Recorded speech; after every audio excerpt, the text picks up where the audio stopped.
begin episode number 12 of Lou Pickney Plays Total Extreme Wrestling 2020. This is like the game shows of the 70s, even the 80s, when you'd be like halfway through the bonus round, or the second round of the show, whatever, and then time runs out, you gotta come back and finish up on the next episode. It's kind of like that with this. Typically, I try and get through one booking session per live stream, but I watched a lot of news coverage last night, got started a lot later than expected. Absolutely hit the wall. Exhaustion set in, so I had to get some sleep. Even a night owl like me eventually has to get some rest.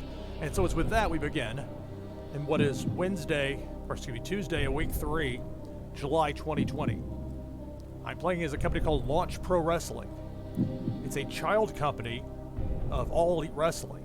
I've got it set up where All Elite Wrestling has 2 feeder promotions, essentially developmental child promotion is the way the game calls it. One that I run, which is Launch Wrestling, and then the other, which is AI run, the computer run, called Sharp, Cutting Edge Women's Wrestling for Everyone. And with the idea being that having an entire show for the women to learn to work all the different spots on the card is going to be beneficial long term, as opposed to like their first ever semi-main event being, on national TV or whatever. At least that's the idea, but my concern isn't as much the women's side, because I'm running the men's side, Launch Pro Wrestling. Now, it's AEW's company. However, that's a list right there. I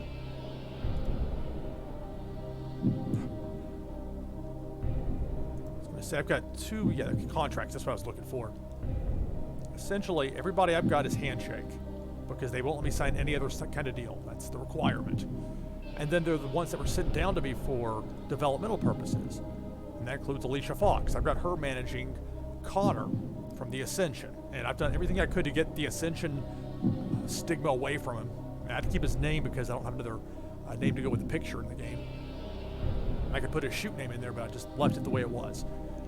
And then the computer decided to sign Alicia Fox as a manager and send her to me. And at first I was like, wait, what is she doing over on my side? I set this up specifically. But it was to be a manager, and she really has clicked with Konnor. Now, it didn't take long for the AI that runs All Elite Wrestling to see, okay, I think we're ready for Alicia Fox.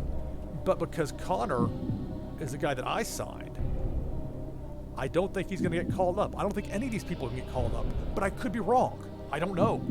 And part of what makes it so interesting to me is that there's so much that's unknown about this, because before TEW 2020, you could not play as a child company with a parent company run by the computer, by the AI. And so, I mean, there may be people that have played further into this than me, and I just haven't seen it yet. But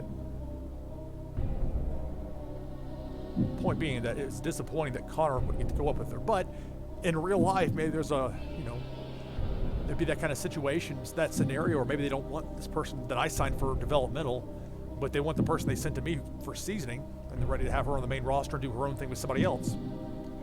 So, I mean, it would just make so much sense for him to go with her. I mean, even if it didn't work, let's give it a try, because they could click right away for me. But that's their problem to deal with, and I'll have to find something else for Konnor as far as that goes. I mean, it's tough because the Ascension never got a fair shot at the main roster. They were an early case in point of the absolute disconnect that existed and still exists between developmental and WWE and then the main roster. But that's a whole nother story. The way I typically lay this out, it's a 2-hour, it's like every week. You would think it was like a television show, but you're not allowed to have an actual television show in this game unless you're a medium-sized company or larger. I'm the smallest, insignificant. I mean, that's what it says. It started right at the bottom. I would suggest to anybody considering doing this, playing as a child company with an AI-controlled parent company, if you can do it, I'm not even sure that you can, but if you can set it for the child company to start off with at least some level of prestige, it'll save you a lot of hassle out of the gate. It's been kind of a grind just to get to 2, as in like 2 out of 100. Started at 0.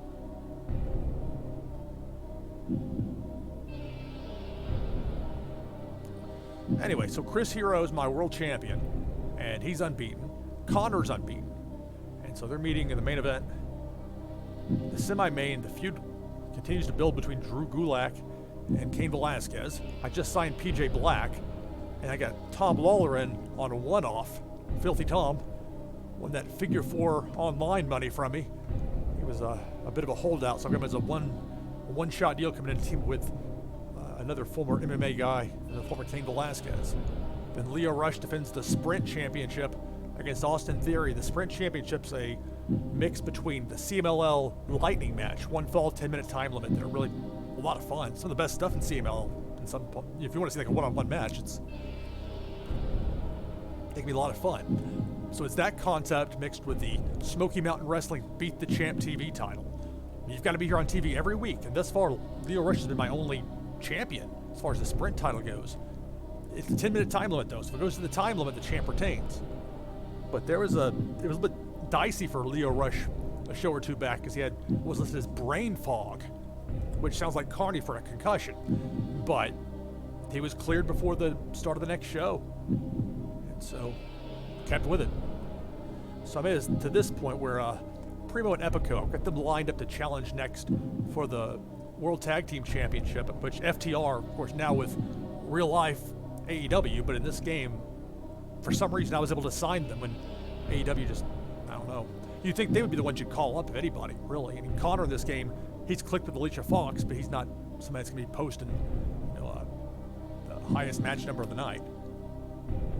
But unfortunately for FTR, there was I forget what kind of injury it was from the last show. Let me look. So Dax Harwood, former Scott Dawson.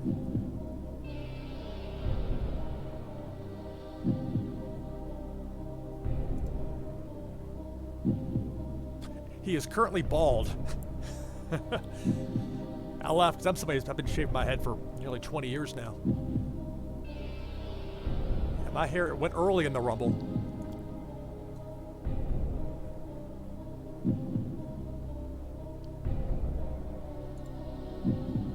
There it is, blown eardrum, which sounds horrible.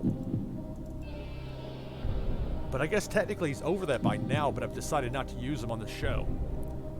In part because it tells a better story, not like Charlotte being added to the main event of WrestleMania 35. I mean, in a real way, it actually helps because I've had FTR team up a few times with Fred Yehi, so I've got Yehi filling in for Harwood. And with the Epicos, or they did it again. You've seen Epico, but that is the name when it's Primo and Epico, the Colognes. The Colognes challenging for the Tag Team Championship next, so it makes sense to beat one half of the tag champs and then somebody filling in for his partner. And then you get a little bit of intrigue going into that title match. So at least that's the idea I have at this point. So, where it says 102/18 split, it's 120 minutes I have for each event. Now, because it's not a traditional television show, it didn't constrict me to write at 120. I go 90 to 150. But for me, the TV news producer in me is very much, you got to be right on the number. There's no being off a few minutes. So I, with few exceptions, stick to that 120. And it's 85% to 15% split. Now, for a true television show, if I ever reach medium status, I could go 75-25. So be more promos, angles, whatever. So less of that, although that's actually the way I prefer it. But as much as what I might prefer, what I think will work, what has worked for me thus far, that gets pushed to the side when you think, what does the parent company need? And that's why I'm here. I mean, if I can turn a profit, make some money, build some new stars for the future, great. But if I'm not helping out the parent company, it's not going to last. So, with that in mind, I had a feud with Big Cass and Cody Hall. And I think I'll go back to just one more time with this tag match. I kind of thought it was a blow-off having Cass beat Hall in a singles match 2 shows ago. But I decided to go back to it in part because I'll have Casanova end up going over. I mean, Danhausen, he's about to go up to the main roster. So I'm treating him like NXT treated Riddle, jobbing on his way out. Although in this case, he's a 21 in popularity, so he'll get a little bit of the rub from working with Big Cass and Christian Casanova. And that would be a tricky team to have in real life just from a broadcasting standpoint. be like calling it a Kojima versus Kushida match. Maybe not as tough as that, but same ballpark. And then Hawkins and Ryder. I mean, I've got them, and they're very popular, so I'm going to keep them going. See, there's Jimmy Lloyd and Josh Briggs. And now I probably didn't do the main office that many favors teaming them up, because Briggs is somebody they sent me for developmental. But let's pull back up here.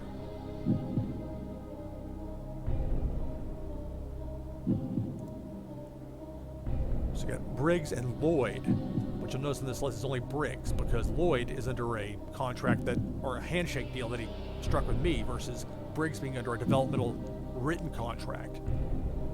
So even if the team had really clicked, and they've just been okay as teammates, but if they really clicked, then it would have been, I don't know if they would have called the guy that I signed up. I don't think they would. I hope that at some point they will, if for nothing else, because that would add a level of depth to the game. Think, wow, okay, this is. But if it doesn't, that's fine too, because I can't worry about what the main roster wants or doesn't want. That's not my thing to evaluate, unless there's somebody from here that I could recommend for. But since this is a video game, it's not like that would be actually recommending anything to anybody. They can kind of see for themselves, they being the AI. So have Hawkins and Ryder go over. Lloyd Briggs the chance to work with a couple of wily veterans. PB Smooth, he was somebody that was sent down for developmental, but he got injured against Shannon Moore on his first show as a pre-show match, and he's been out all this time, and now he's back next week, but he did a promo this week. So the idea is that Shannon Moore will get the win over newcomer Simon Grimm, the former Simon Gotch in WWE, and then after that have a PB Smooth video, let him know with Payback's heading his way. And while it was a dark match, it's easy enough to have. I mean, it still happened on one of my shows, whether it aired live on television or not. There's still video cameras there. There is no true thing as a dark match anymore when it comes to a television taping setting. Even when it's quote unquote just for the house, they got some cameras on it. In all likelihood, if they don't, then that's a company doing things the wrong way. It was like when New Japan Pro Wrestling, and thank goodness they finally added multi-camera shoots to the New Japan Cup. But there was a time where it was just like bits and pieces, and it looked like video that was shot from like a junior high play or something from the back of the theater with a 1989 camcorder. That kind of not a professional delivery. Meanwhile, you got like Ishii and Sonata having a 4-star match, and it's like very relatively sparsely attended venue or event. It's just like, man, these guys, that's the hard part, having top level, world-class level matches, and that's the easy part, is getting it out there. I mean, there's a challenge to that, of course, but anyway, they've improved a lot on that. That just came to mind. So go ahead and get to it. Big Cass and Christian Casanova against Danhausen and Cody Hall. And the way I put the shows together, I get all the matches in place and get my 102 minutes. Then I go back and fill in the other 18 minutes with promos, angles, etc. I know you can put it together as you go, and it seems to be designed for people to do it that way, but I've never been one to do things the way others do unless there's a good reason for it. And in this case, it doesn't work for me. Not the end of the world. See, it's a bit of a hassle to move stuff around on there, but it is doable. So let's see. Big Cass. And then Christian Casanova, I'm hoping that he could catch on as far as being like a true, like the first rising star that I've actually had rise to prominence in my company, not somebody that was, let go in the pandemic by WWE, like a lot of my top guys were early.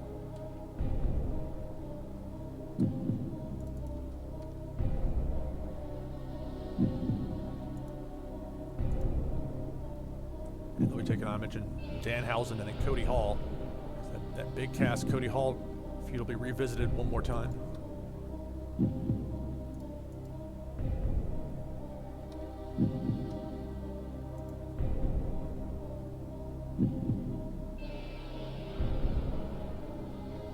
And that's been an interesting test because it's a little bit unique, because Cody Hall, despite being he's a 22 now in popularity, but 21, 22 popularity, he's still seen, where's the major star. even though he's much lower ranked popularity-wise compared with Big Cass. See, they're the 49s. But also just a major stars as high as you can get. And because my company right now is like a 2 level of size or importance or whatever, and everybody, or nearly everybody, the company seems to perceive as a major star. So in this case, it actually worked.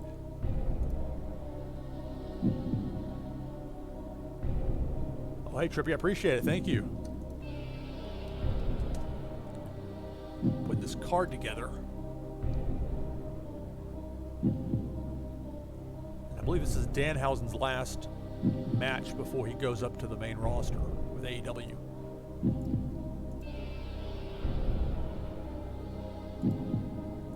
I want to see, okay. 4 minutes, or 4 matches in at 68 minutes, so I'm going to cap it at 102. But this doesn't have to be an overly long match, nor does that tag. And these last two we'll see. The Zenshi match can get bumped if it need be, but I think we can make it work.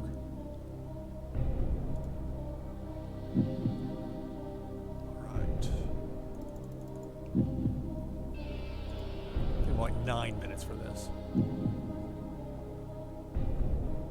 It's interesting with Big Cass because a lot of guys that came in from WWE, the crowd seemed to not respond very well to, but that only hurts just a bit as far as the overall match rating would go. I thought it was going to be like a huge penalty for using these guys that weren't seen as, the crowd didn't want me to use, essentially. They recognized them as major stars, but, you know, they were seen, I guess, as WWE guys or something to that effect. Although for a company that's had a near monopoly domestically for the last 2 decades, it's not fair for somebody to be accused of just glomming on for WWE guys, because where else can somebody work in the business to make top money? You know, unless there maybe there's a couple spots in Ring of Honor or Impact. But I mean, as far as right now, you know, obviously things have changed compared to how they were even 2 years ago. All right. And so Big Cass is already over. He doesn't need the win. Christian Casanova, I'm hoping he'll keep succeeding as a rising star, is what I'm going to go with. And then Danhausen going up to the main roster, he can do the honors. Let's make it a decisive win. We should be good. And it still seems weird to me to have to X out of this as opposed to clicking something down here.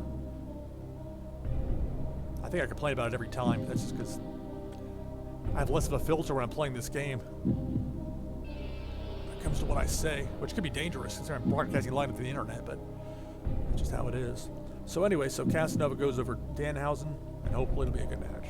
But if not, it's the middle of the card. It'll be all right, in theory. All right. And then Hawkins and Ryder against Lloyd and Briggs.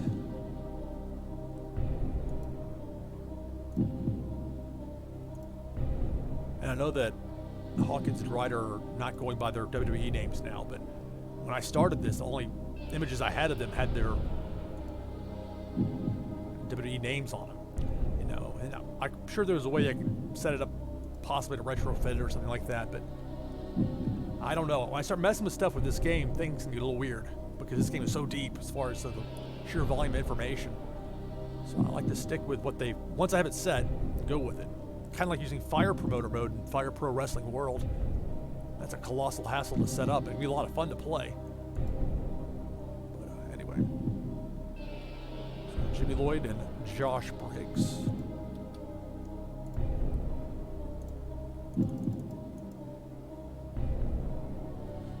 And we'll say, we'll give him 10 minutes. So it's kind of like a more open match. And it'll still be, I'll probably give Ryder the win.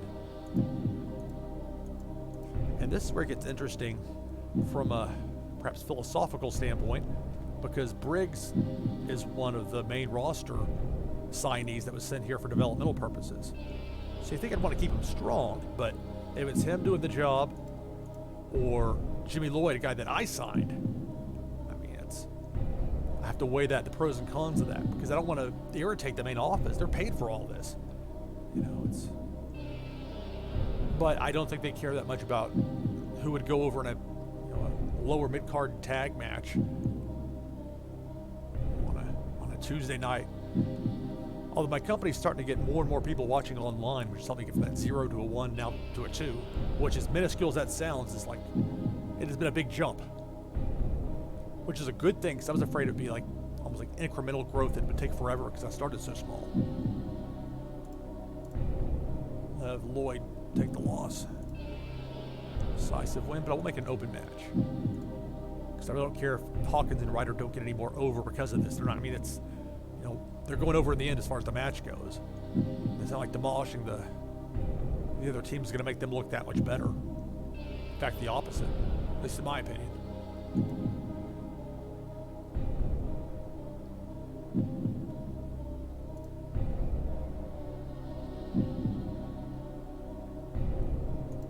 It's going to annoy me if I don't have their full names in there. I mean, it's one thing if it's like a 10-man tag or something where, okay, it's a bit much, but the way they've got this, and I'll show you here in a second what I'm talking about with the main match screen. You're putting a show together. But there's a lot of room for a long match name, or segment name, I should say. This, at least compared with TEW 2016. That went from red to yellow, and that's because I crossed the minimum number of minutes, 90. But I still have to designate certain matches. You have to have we go all out, steal the show. I have to have a storytelling one, and then I have to one that's either like car crash or wild brawl or mayhem. But meanwhile, there's not a whole lot I'm not allowed to do, but AEW does not allow me to hire any brawlers or any comedy wrestlers. So, although they've sent down brawlers to me, which is kind of unusual when you think about it. I mean, they're trying to develop brawlers, but that's not what they want.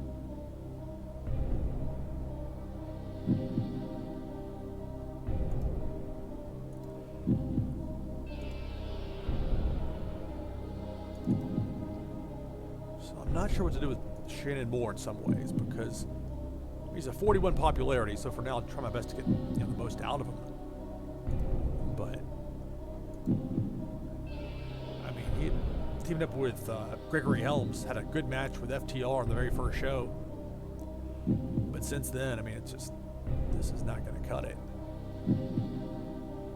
But we'll see in a singles match. I mean, against Yehi didn't do very well. Although Yehi is lower as far as popularity goes. Although Leo Rush had no problem getting a great match out of Fred Yehi. And in real life, I'm a Fred Yehi fan to begin with, so I want to be more sympathetic to him anyway, because I want him to succeed.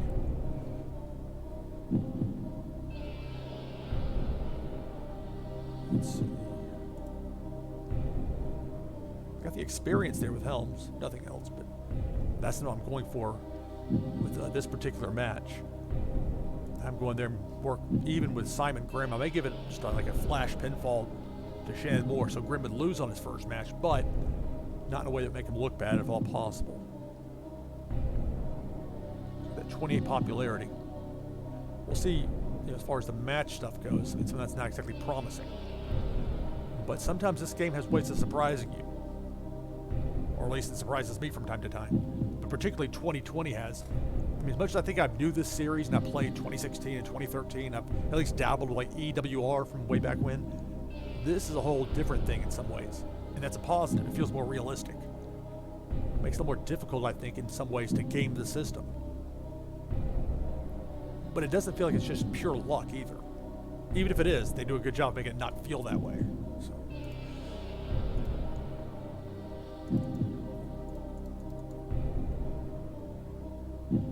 Let's see. Always want to take stamina into consideration. Shane Moore's pretty good with that. I don't know if Grimm. Yeah. Some guys have a wide range. That can fool you. As far as it, not a great example here, but sometimes it's like a 40 or 50 point range. And really, putting a firm number on somebody is kind of tough to do and be realistic, because from day to day there can be all sorts of things, variables that come into play. You're dealing with, complex human beings and whatnot. So Shannon Moore to get the win. It'll be an open match. We'll go flash pinfall. And we'll see how this goes. A bit of a test for both of them in some ways.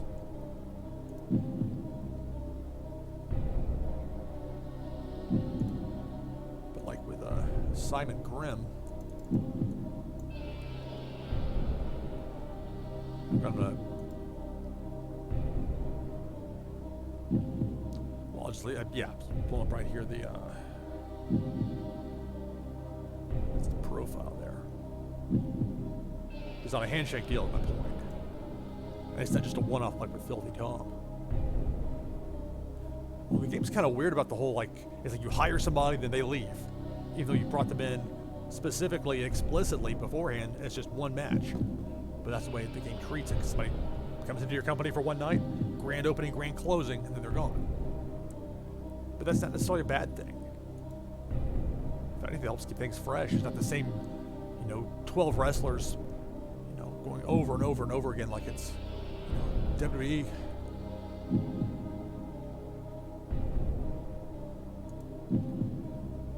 Okay, that got us right to 102 minutes.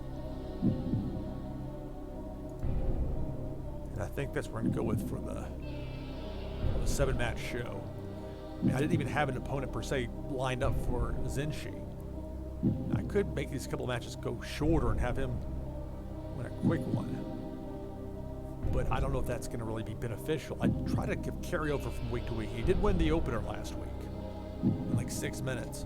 I could give him like a quick win and just cut a couple of these matches down a bit. Let's see. I would like to do that. Look, staring down 102 minutes though, and that's so anything that I want to give to that match plus 2 minutes to get, just to begin with. You have to have 2 minutes for the setup, the intro, and whatnot. And while I could do it on the undercard, ultimately it really wouldn't matter that much. Well, or I can just have Zenshi work the pre-show and then he'll still be strong next week. And that might be what I'll do. I think whatever benefit that Zenshi would gain from being on TV again and getting a win would be outweighed by the damage done to matches that were taken from longer to briefer runs. My fans in general seem to like longer matches. I specifically said within the whatever the company description is that for like a world-class or epic level match, not epic because that's like the specific term they use in the game, but like for your high-end matches, they need to go at least 20 minutes.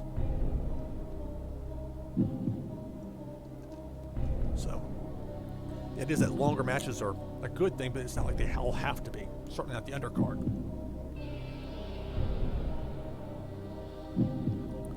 So while I do want to add that Zenshi match and whatever else I decide to put there, this is the point where I go ahead and start adding the angles, storylines, promos.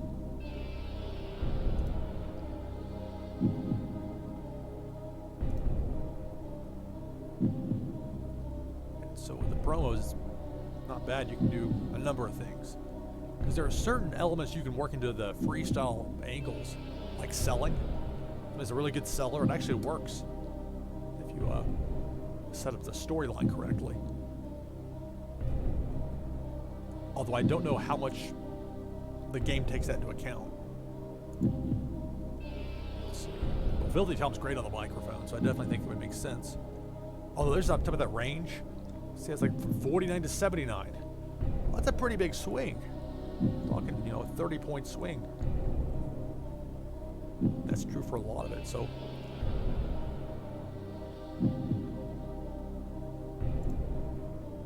But with Filthy on the microphone, I'll let him do his thing.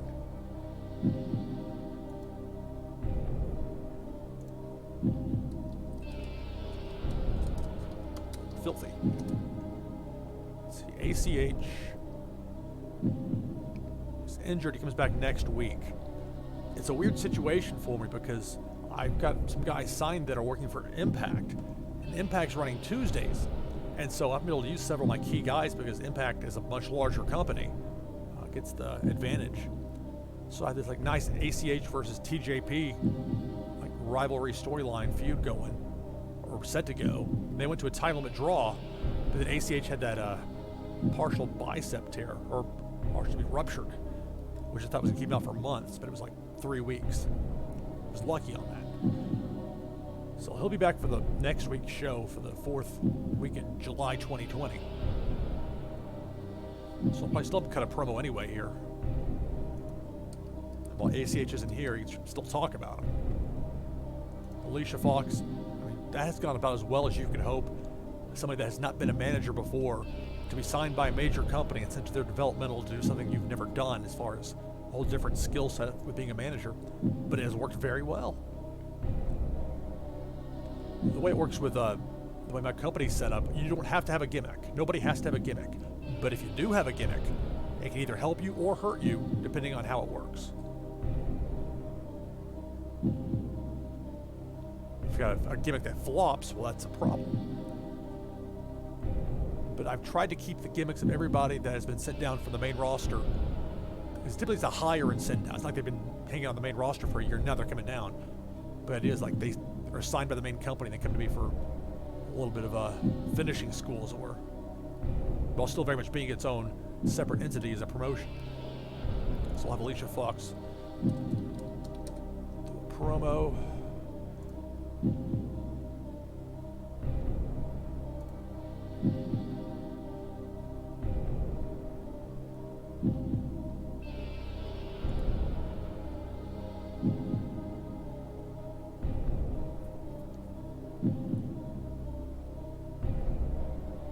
It's funny with Austin Theory because I've not seen much at all of his stuff at NXT or main roster WWE, but I saw some stuff on Flow Slam when he was working like with whatever the promotion was down in Florida, down in my old stomping grounds in Tampa. I think maybe or St. Petersburg where the matches were, but whatever the case, I was impressed by what I saw from him at that point, especially if he was younger then, but I can't speak to how it is now because I don't watch much at all of main roster, WWE, or even NXT at this point. It's nothing they really want to do. And it's a shame because I like so much of the talent they've got, but I just, at least right now, that product is not for me.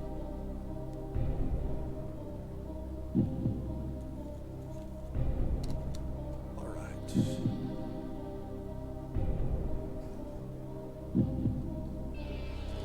So let's see, with Austin Theory, the microphone for him is listed as 44 to 74. So it's quite a range. I don't know they'll necessarily use him for that.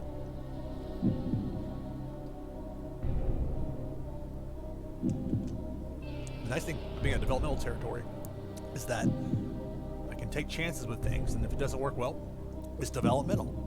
But it's still its own specific company. It's not like it's just guys that are randomly sent down pell-mell fashion from the main roster on a whim.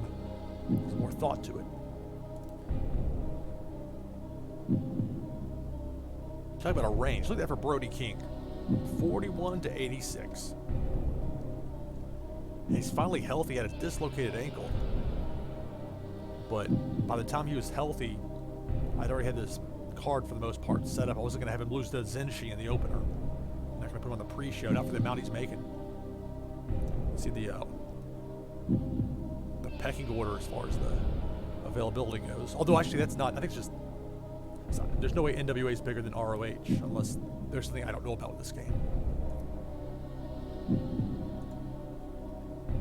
Cain Velasquez. But look at that. A 29 to a 74. That is one thing with this whole search function. I mean, you're catching people that maybe are on the top of a very large range. And you have to put a little bit of thought into it and look and say, okay, I was searching for somebody with a 70 is their floor, and maybe that is for Cain Velasquez, but he also might be a 29.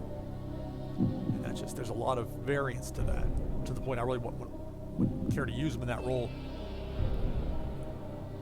But he doesn't even need it that much, though. He's an MMA guy, he's a known commodity. There's my world champion, Chris Hero.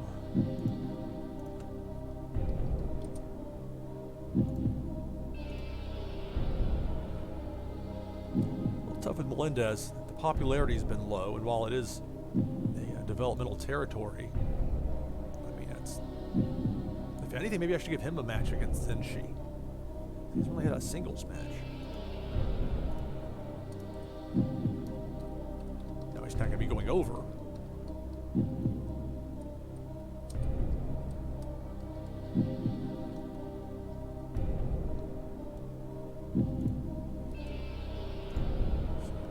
Casanova.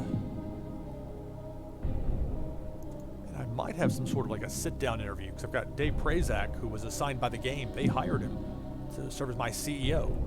So he's the guy, that handles the liaison duties between the main roster and me, developmental. They make sure the money's being spent properly. Like, I was trying to sign Jeff Cobb a few weeks ago, and Cobb just would not give up on wanting more than 10% of the merchandise money. But one of the few limits I have in place from AEW is that I'm not allowed to give anybody more than a 10% cut on the merch. That he just would not sign, And then finally, little box and Prazak popped up and said, hey, you go over this certain amount of money, we can't have that, so we got to max it out here. Cobb still wouldn't sign, so I had to go in another direction. That's ended up with Brody King, actually, because after that, I was like, okay, I'm going to find somebody now. And then King got hurt, but he's healthy now, and we'll have him back for next week. Dave Prazak, we're going to do a sit-down interview probably. Casanova with Prazak.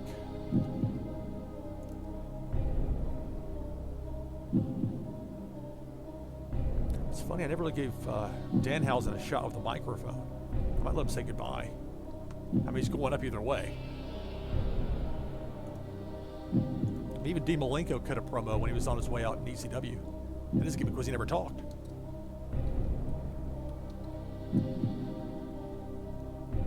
I got the clones, since they're working the show. I think I will have the clones. And so you see now I've got all these options, so it's a good thing. Now Slater, he's been much better than you would think, based on what you might have seen from in late run WWE. But he had a really good match. That very first main event I had going against Chris Hero, they really clicked. And then against Konnor, Slater suffered a knee injury. He's out for like 8 months or something like that. Meniscus tear. So now I'm to 102 minutes, and again, I'm within that window, but I still have to add matches that will include the car crash style. And that gets a little tricky, because I don't want my guys to get hurt, and that's a dangerous style of match. I've got plenty of guys under contract, but I'm not trying to get these guys injured here in the undercard. That is to see who might break out as a star, and who might be worthy of moving up, like what Casanova has shown, or Yehi for that matter. Although Yehi has been kind of hit or miss, we'll see. He should be in a good spot though with Cash Wheeler, the former Dash Wilder. So let's see.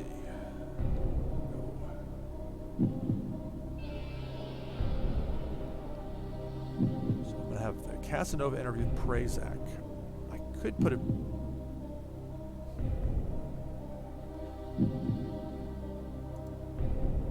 Actually, it would make sense. I mean, I have to kind of telegraph things perhaps, but sometimes I'll have a promo before the match and the person loses, so I try and make it where it's not entirely predictable.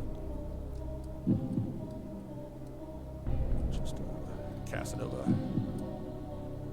Maybe I could put a big cast with him too, and have it be like a big cast with a popularity level. Casanova. Sit down interview with Dave Prazak.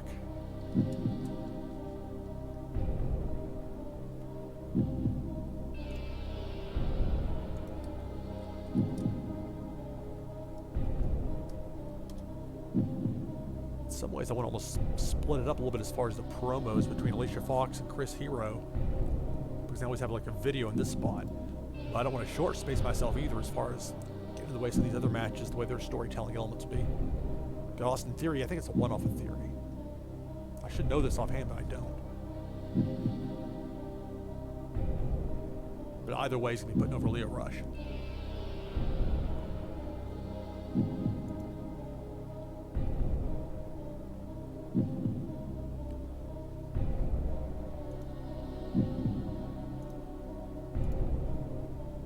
So let's see. Before I go to this, I should probably pull up my roster again. Take a look at Cain Velasquez.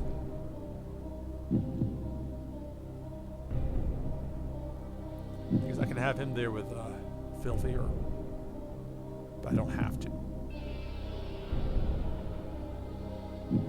But I figure it would make sense to have them together for a promo, because with the very positive thing, you can do the freestyle angle. Just have Velasquez there as where his presence doesn't have any effect on it. And then Filthy Tom with the microphone, and then Drew Gulak, his 47 popularity, I can throw that in there. PJ Black, who I just signed, the former Justin Gabriel, is a 44. So I've got some options as far as the promos go. Although in some ways I almost want to put it before that Lio Rush Austin Theory match, so it's not right up against each other. Although I can put it before the match, it's fine. Alright, freestyling. This is definitely the way to go in most cases, in my experience. Just because you have so much more control over it.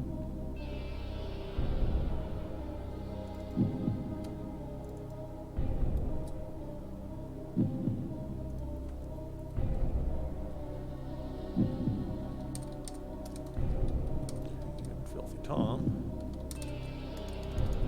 got a promo on Drew Gulak and PJ Black.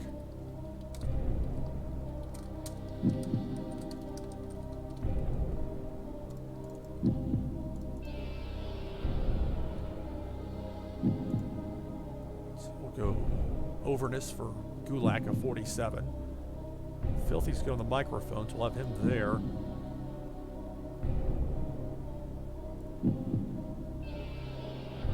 I really don't have to do all that much else. Maybe like a 2-minute segment.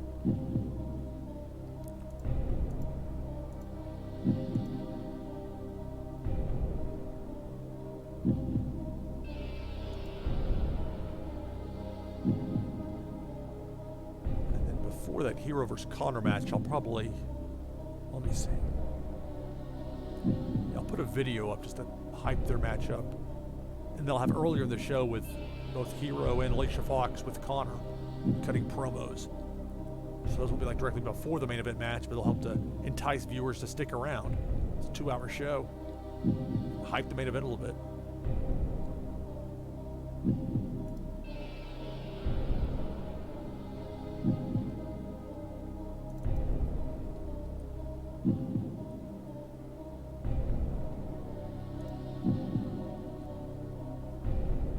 See if I want to include Alicia Fox with that, so I'll just go freestyle. It seems to work pretty well. So Chris Hero, Konnor, and Alicia Fox. I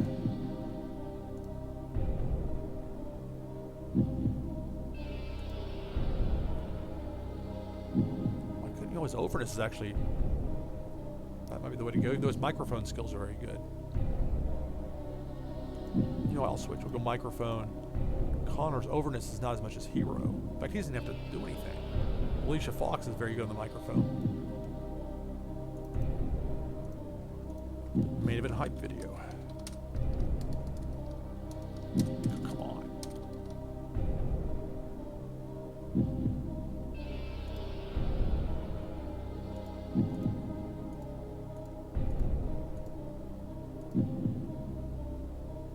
So it's 106 minutes. We have to reach 120, so 14 to go.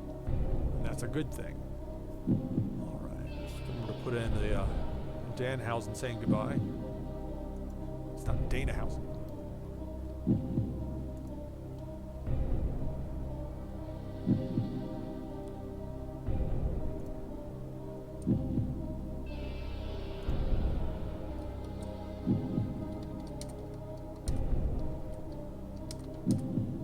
Danhausen says goodbye to the Launch Pro Wrestling crowd.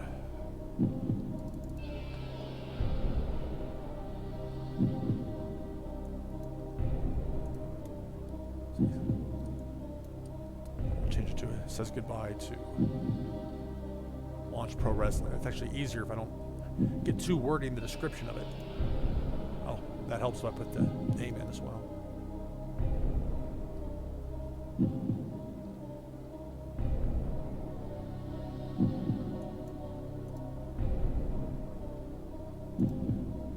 Oh, that would help as well. There we go.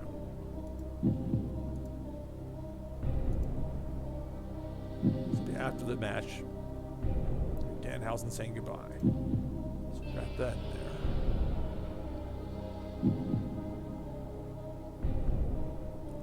And that'll work because before the match I can have Big Cass and Christian Casanova and sit down with Dave Prazak.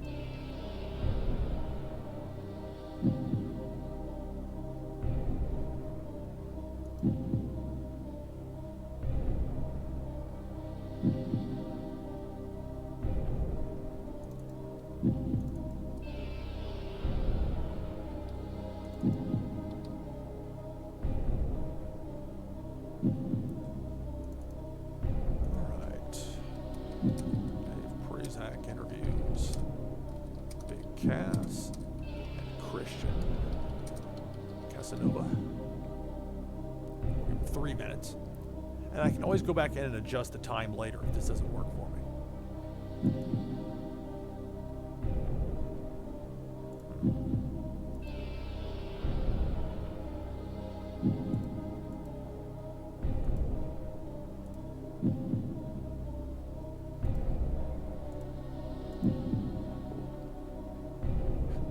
Stunt bump. Take a crazy bump during a sit-down interview. I think we'll pass on that part.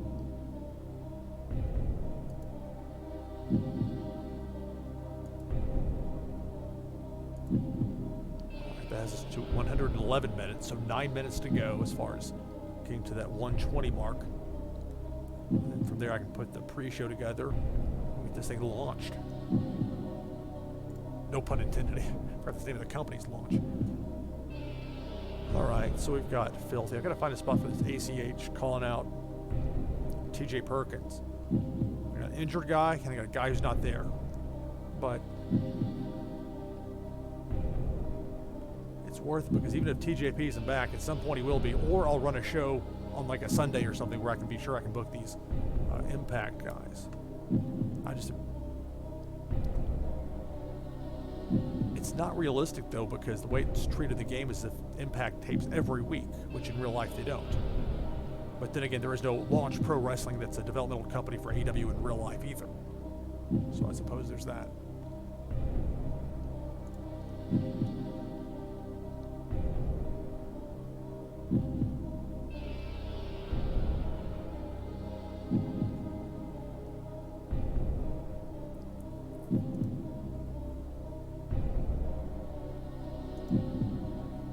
Let's see, what I could do is start a storyline between the Clones and FTR.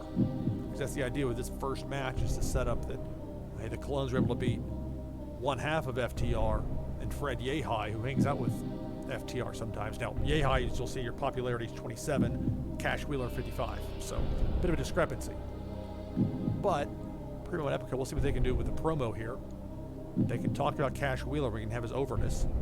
And there's Fred Yehi, who I don't have to include as far as any of his stats. Yeah, he's still involved. But the feud itself, and luckily you can make this where it's very generic's not the word, but it gives you a lot of autonomy from what I've experienced as far as the way the storylines go and how you can adjust them.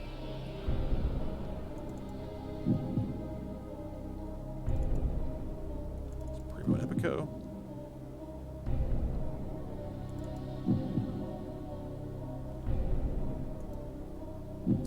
Some Clones first. I don't have to it'd be a pain for me to get that O the way that is. I would write it that way if I could. You know what, even better than that? Primo and Epico versus FTR. Easy enough. All four have major roles. We'll start the storyline here. And then, right now, nobody's aligned. But, and in some cases, if you have like four top wrestlers and none of them are like friendly with each other, they can all be within that same group. Or any number of other ways you can play. They don't have to be main event guys. But I think, obviously, in the case here with two tag teams, it makes sense that you make it clear, okay, these two are aligned. As he already switched it. Once you have one connected, the other one comes with it. So Harwood is connected to Wheeler because of what I marked with Wheeler.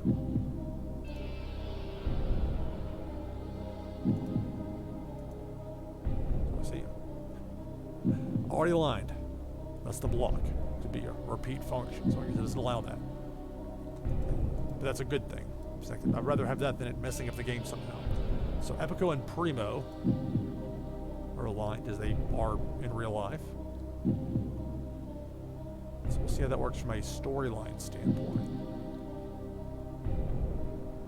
Have to hit X to get out of it, of course.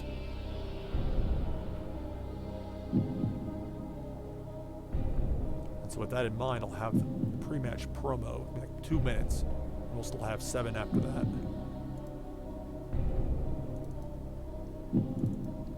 Epico.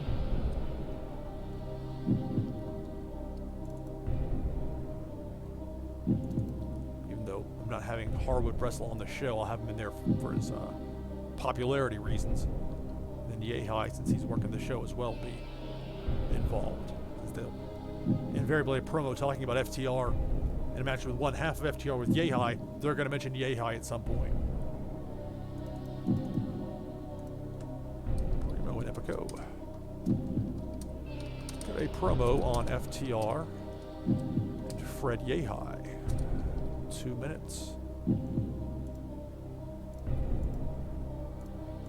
Both for the microphone for those two. Overness for both Wheeler and Harwood. I still got their new names fresh in my mind. Gotta put the which one's Dash, which one's Dawson to bed, because they've dropped that.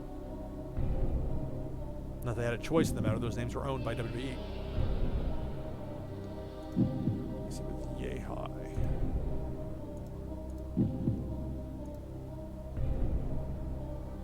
All that is selling. He obviously is a very strong, even his downside, he got 64 in a few categories. That's in part why I like using him, because I try to actually build him up a bit lower ranked everywhere else, but where I run the Southeast exclusively at this point, it's worked out. So we'll have Yehi in there for his selling. Maybe that's a lot for 2 minutes, but that'll be the gist of it. I'll move this up to right before their match.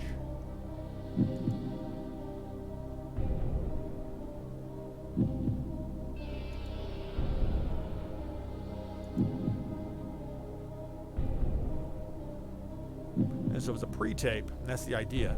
So Danhausen says goodbye to the crowd. Then we go to the pre-tape. And then we go to the intros. So that way it's not like that awkward from people sad about Danhausen being gone. Oh, hey, this is a big tag team match coming up. A little bit of a buffer. So 7 minutes to go. I'll have to add something for Chris Hero. I have to add something for Alicia Fox on behalf of Konnor.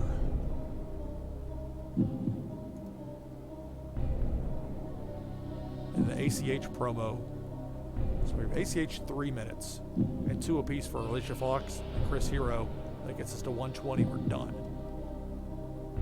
But the main card, pre-show, has to still be laid out, but that's not difficult.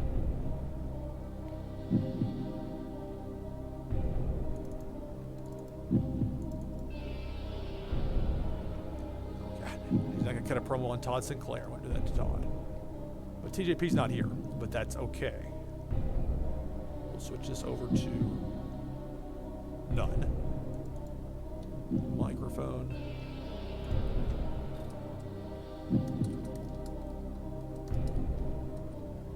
HNA pre-taped promo.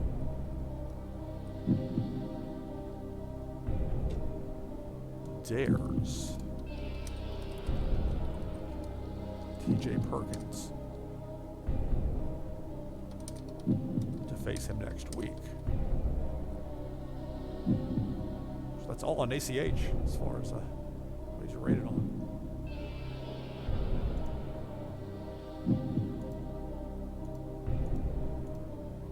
So this is more like hype videos and promos as opposed to storylines and angles per se. But I mean, there's storylines really, but it's not like angle like person A attacks person B. I think it's way too overdone in pro wrestling to the point it almost becomes self-parody. It almost means nothing. Some companies are better than others at it, though. I don't want to paint with too broad of a brush, but plus I like to be a little more no nonsense with my setup when possible. So we'll have 2 minutes for Chris Hero to hype.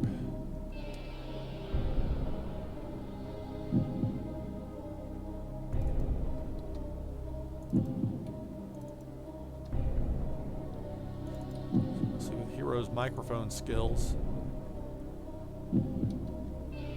So Alicia Fox microphone skills as well, just because. And then Konnor, I could put overness, but that would probably hurt things a little bit. Because he's popular as a 46, but I mean, it'd be better for the other side of the promo. I'll have Hero's popularity taken into account. Well, you know what? I can include that too. It's not a big deal either way. So ultimately, it would play into it in some way, because if the more over that Konnor is, the more interest they would, in theory, would have for the main event with a world title on the line.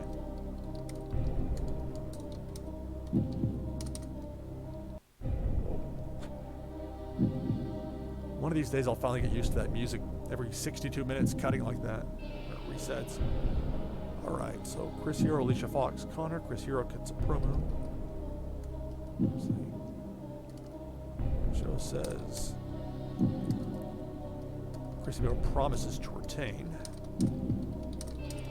the launch world title tonight against Konnor.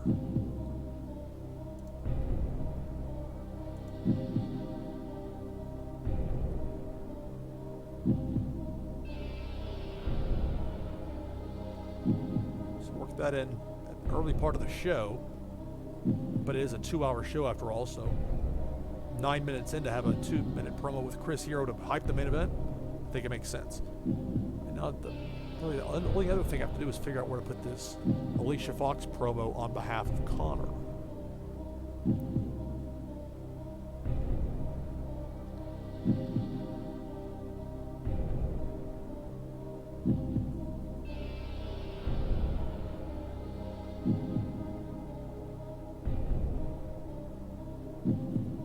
Hype video there.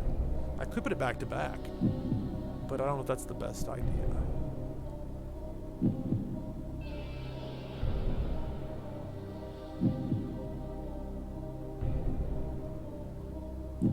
know, I could open the show with Alicia Fox. It doesn't have to be Shannon Moore versus Simon Grimm out of the gate.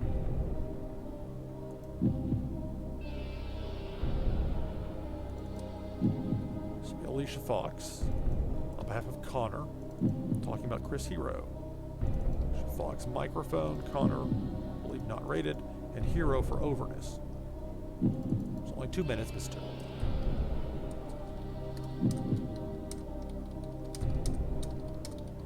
Alicia Fox says tonight's the night for Konnor to win the launch world title.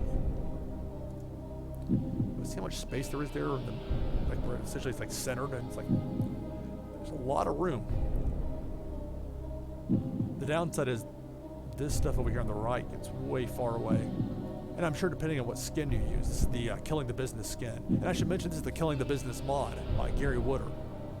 Definitely want to get that in there because it's just an outstanding job putting together a very balanced real life world with this mod.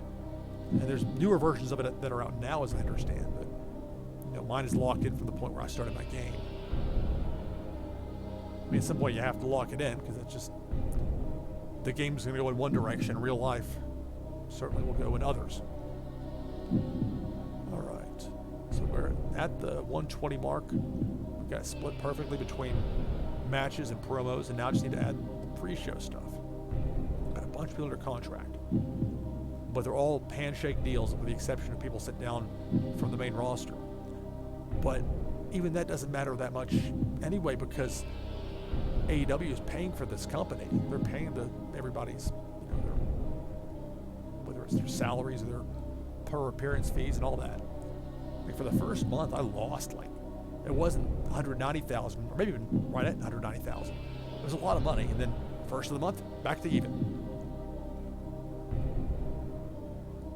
Although, at some point, I'm sure they're going to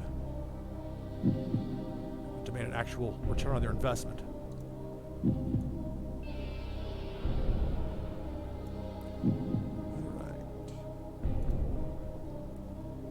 a singles match with Zenshi against Chris Melendez.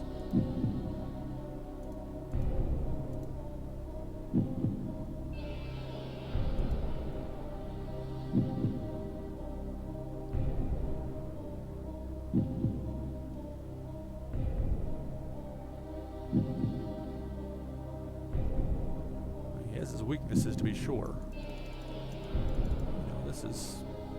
It's not great, but this being a developmental territory, hopefully there'll be opportunities for Zenshi to improve. Granted, Chris Melendez, larger opponent, middleweight. But look, if you're going to be a small wrestler, you're going to have to learn how to work against much larger opponents. Like I saw Jonathan Gresham and Lance Archer in person last year in a tag match when New Japan ran Nashville. They had the visa problem with the wrestlers that weren't able to get over from Japan, so they had borrowed some guys from Ring of Honor and elsewhere. Point being, Gresham worked very well with Archer, much more than you would have thought that a guy with such a size difference would be able to do. In either case, really, because Archer's very good at working with smaller opponents beyond just Gresham. So that's a really long way of me saying that Zenshi has to learn to work against opponents larger than himself if he wants to get over in this game.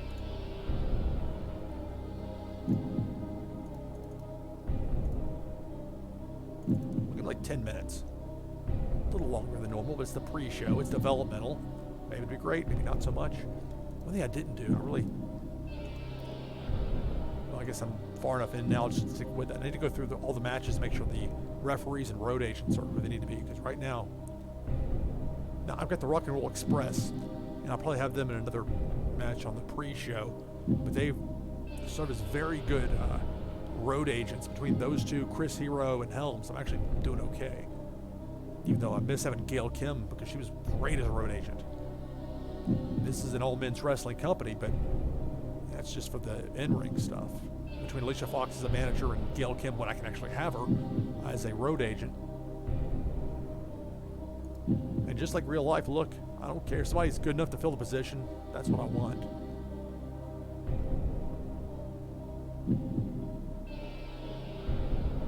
Anyway, so we'll put Zenshi versus Melendez in. A little bit open-ended now.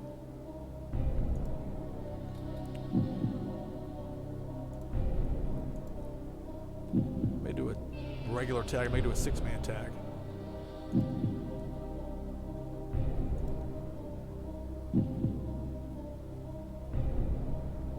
As last seen on. And I prefer less to this than I have in the 2016 game that I had, or I still have really, that I used to play, in that if you had to have a downside guarantee for everybody, which was, I thought, rather ridiculous, just because it wasn't realistic. On a per date appearance, you're not going to get just extra cash because they didn't book you for a month, unless you've got, hey, everybody cuts their own deal. Okay, so from that standpoint, okay, but from a realistic standpoint, it just didn't quite work for me. But I didn't have a choice because that's the way that game was set up. With this one, it's different. It's more realistic. At least to me it is. So Ricky and Robert, they don't have to work this show, but I'm going to use them either way. So they're paying them. Well, you can't bring up how much their money they're making on this screen, and that was the thing I didn't like about the game in 2016 that I wish would have been improved for this one. I can find the information, I've got it, but I wish it was something that were easier to find, or maybe it's here and I just don't know the right place to look, because that happens sometimes. Oh, you have to click on his name. In this case, you don't, but there's no way to know for sure until you just try. Hey, click on his picture. Well, now I know, huh?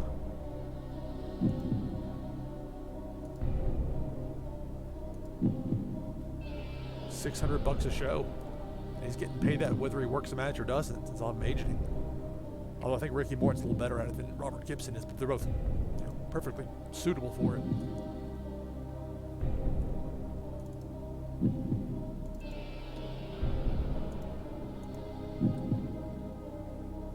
Let's see, I definitely exclude already booked. Cuts it down quite a bit. Red's been a disappointment for me. You'd think somebody with 100 reputation, 80 respect, 70 experience would at least be passable as a road agent. But I can only guess that's the psychology being low that just kills him. Like, it never works out well when I have him agent a match.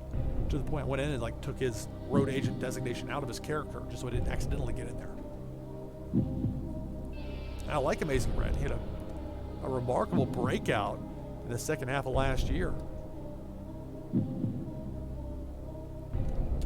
Some in person years ago in MLW, like May of 2003, Orlando, Florida. It was a different name though, I think he had.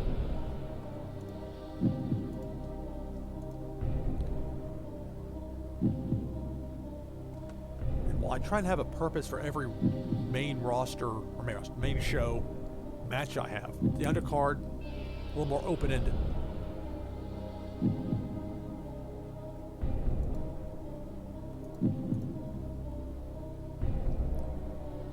Barrington Hughes.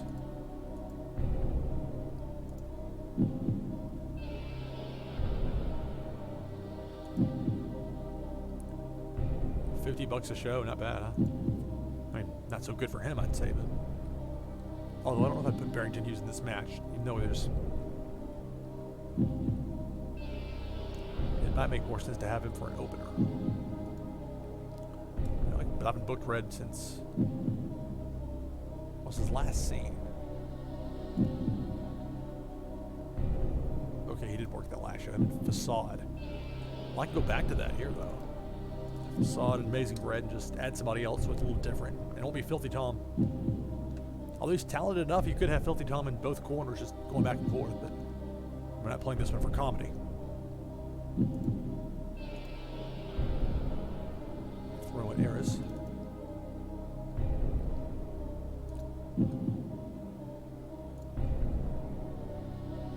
I do like the show history. Get a glance here. And then it's easy enough, I guess you click on their photo. That's, hey, as I talk things out that I normally would internalize, not just verbalize like this, but I find almost myself obligated to speak because it's trying to explain what's going on and why I'm doing certain things.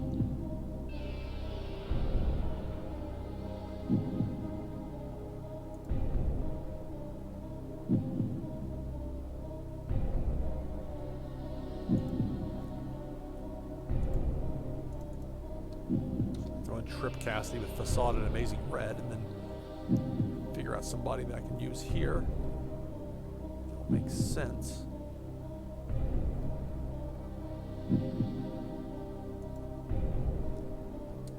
I'm gonna stick No Way Jose with the Rock and Roll Express. It'll be a fun pre-show match, in theory.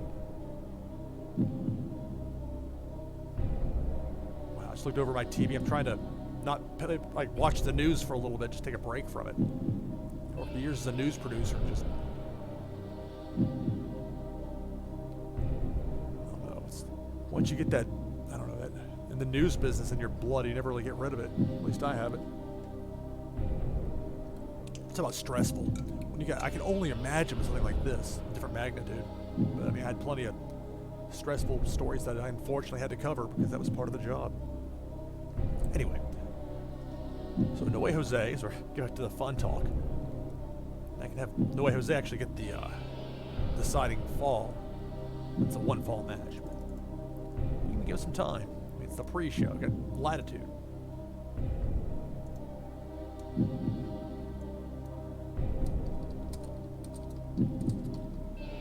No Express, No Way Jose against Facade. I wish I could change it to where it would default to using the ampersand and not a comma and then written out like that. But easy enough for me to change. There are worse problems in the world than having that. Oh, thank you, Coco Sports. I appreciate the hosting. Thank you. Put together the pre-show here. So we'll have No Way Jose hanging out with the Rock and Roll Express, a fun pre-show match. Then we'll have Trip Cassidy do the honors. I don't remember if I booked a storytelling match yet. Let me put that here because it's the pre-show. It's fine, and it'll count for the actual requirement.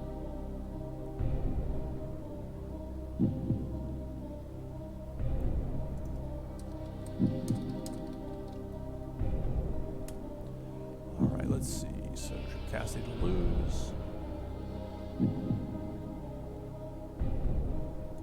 storytelling.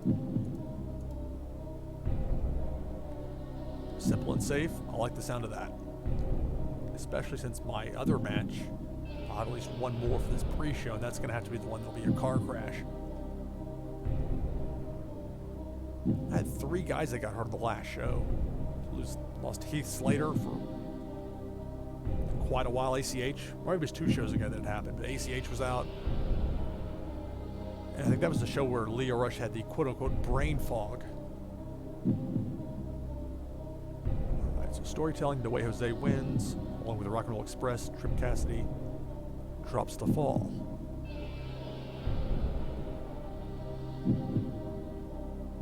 Because I'll be using Ricky and Robert as road agents. I paid them either way, so why not? Got some like Facade, 33, a chance to work with people that have been in the business. The Rock and Roll Express play been in the business more than 33 years by this point. That's the appeal of having older wrestlers that are willing to work with the younger wrestlers, whether it's in Japan or American promotions or whatever. Get those reps in. There's no quite, you can't quite can find a substitute for actual in-ring. People that know what they're doing, have done it for a long time. Oh, that X out of that, I need to like hit save or something, or did I go to the wrong place? What happened to my match? Oh, I didn't put book segment, I had X, because it makes you hit X on like every other screen. This interface, you know, it leaves something to be desired. Luckily, just put it back together again. It's not that hard.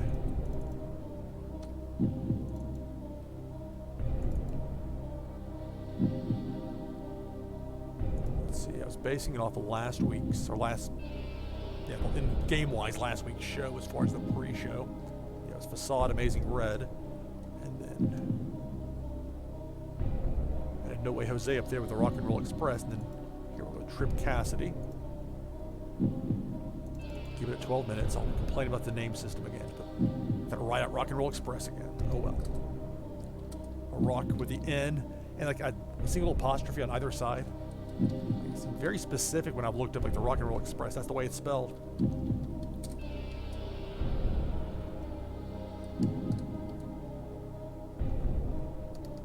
So, okay, I'll get that looking the way I want it to. Don't hit auto names. Then I can do it a 3rd time. And again, I still have to go through with referees and road agents for all the matches, but get the matches put together first, and then I'll go from the top and work my way down and set the referees and road agents. Typically, I like to do that as I go along, but that's just not the way this one played out. Cause I was like almost falling asleep. I was late enough with the last show. That's why I cut it on the middle of putting this one together. Let's see. So we're say No Way Jose wins the fall. The loser will be Trip Cassidy. Decisive win. Storytelling. So I had X here, but not here, or I'll kill it off again. I have to click book segment. Here's pre-show. And so I have to book a car crash. I mean, it's ridiculous to have one. Let me here be.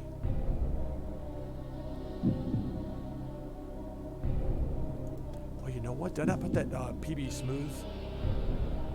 No, I didn't, did I? Where's the, there's Shannon Moore. I was going to have the PB Smooth surprise video. Not a problem. I can find a workaround.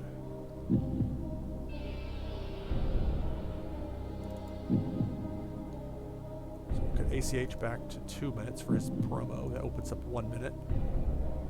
So it's not like PB Smooth has to give an 8-minute speech. Keep it quick and easy. Talk about getting hurt in his first match down here against Shannon Moore. Now he wants revenge. Pretty straightforward.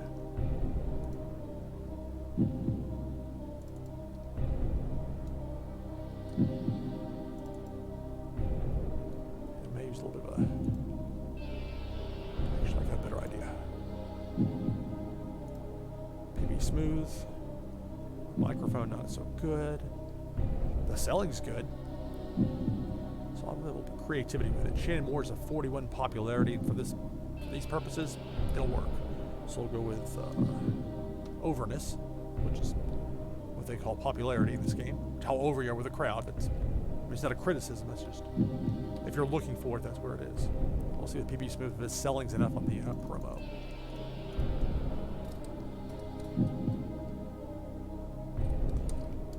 Video from PB Smooth.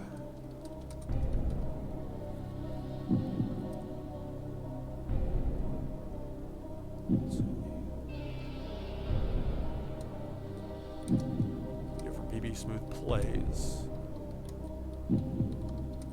Challenging Shannon Moore for next week. 1 minute. That's all we need for it. Because nobody in the promotion, fan-wise, is going to know who PB Smooth is. His one match with me, where he got hurt against Shannon Moore, was a pre-show match. But again, this is a developmental territory, which is a great excuse. Anytime things don't make sense, oh, it's developmental. Just trying it out. Of course, this little triangle system, I've griped enough about that as it is, but you have to be careful when you're moving stuff around with these, because it's just, it makes the little X out, or, you know, where something you do and something you don't look, you know, like much more logical, because otherwise you're going one by one, just a huge hassle. Maybe it looks better or makes more sense when you've got like the base skin as opposed to like this is the killing the business skin. But I really like this skin. I think there's a New Japan skin that I like as well, but it was too confusing for this because I'm working with as AEW's parent, or they're my parent company. I'm the child company that launched wrestling. So having New Japan everywhere, it's like, wait, what? Just enough to throw you off a bit, or to throw me off, I should say. So you see that yellow line still here. That's because we have one more match type to fill, which is the Wild Brawl, Car Crash, and then the other one, like Mayhem, which is like even worse.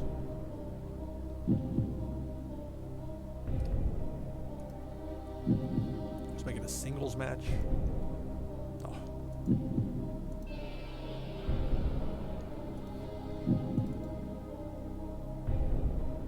Barrington Hughes, at least he's popular in the Southeast.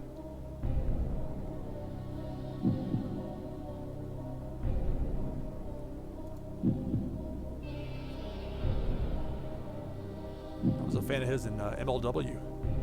Let's see. Well, used him a couple of times. I've not had a singles match with him yet. He teamed up with Seidel there. He teamed up with Aris and Lee O'Brien there. And it's not like once you team with somebody, you can't ever face them singles match style, but I try and keep at least some continuity to that.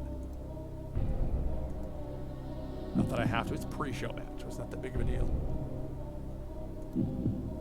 Poor Mike Seidel's almost turned like my designated jobber guy. Although at least he's over here more than he is elsewhere. He's quite talented. He's not having Matt Seidel in here, but still Mike Seidel can go. But the way it's laid out, just I've tried having him on the main card. It just doesn't work. The popularity level is just too low at this point. But perhaps we'll have a breakthrough. Who knows? But for now, he's got to put over Barrington Hughes. Keep this one shorter, like 7 minutes. I'll have to come back in here and fix whatever I need to with the referee and road agent. But for now, I'm just leaving that as is. And then I'll start from the top and work my way down.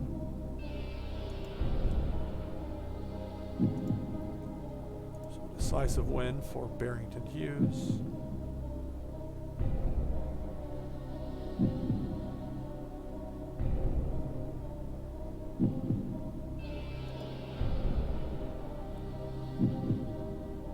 The man's a super heavyweight. It's okay for him to have a match or two to dominate like this. Mike said he'll have to understand. All right. One thing I forgot about was I was going to ask Filthy Tom Lawlor if he was going to take a stunt bump for me. He's in it as a one-off.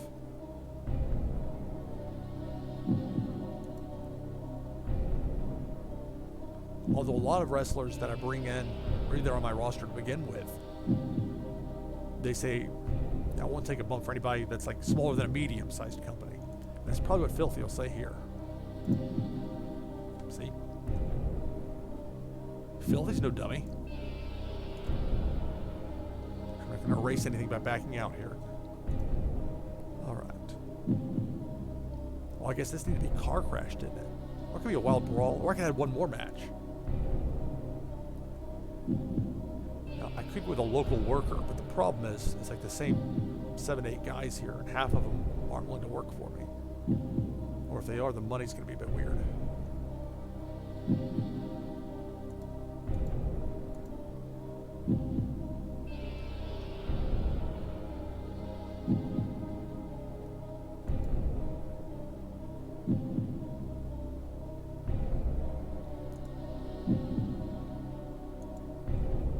Well, it's $60. Maybe Ricky Reyes, maybe I can sign him as a one-off.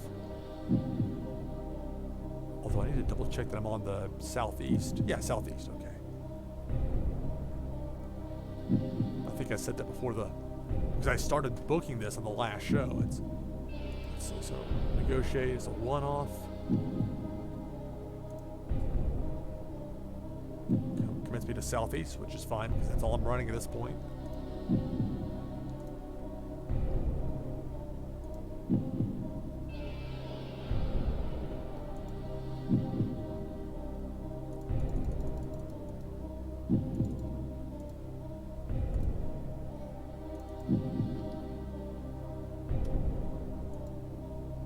Ricky Reyes, and I'll have him putting over.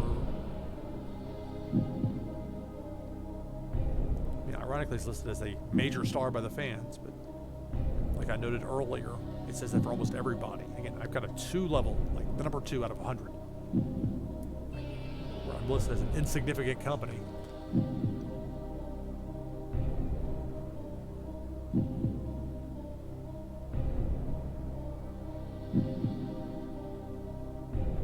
Although I guess having Reyes lose before, I think I've had it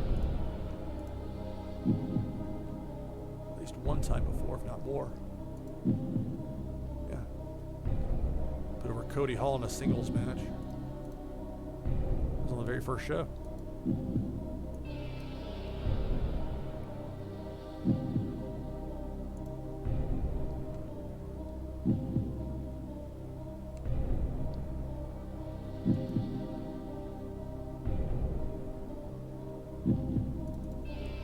Go to Brazil.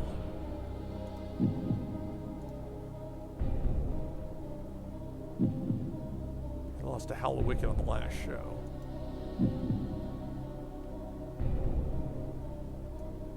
I could just go with Howl Wicked here instead.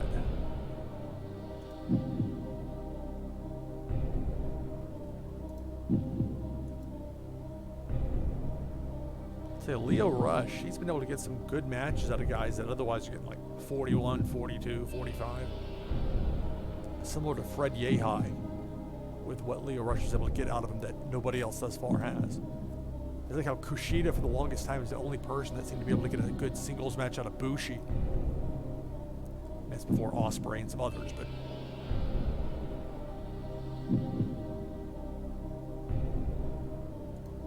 oh, this is a little bit different because I'm talking about one wrestler that seems to get a lot of everybody. Well, that's also true for Kushida. So we'll go Howl Wicked against Ricky Reyes.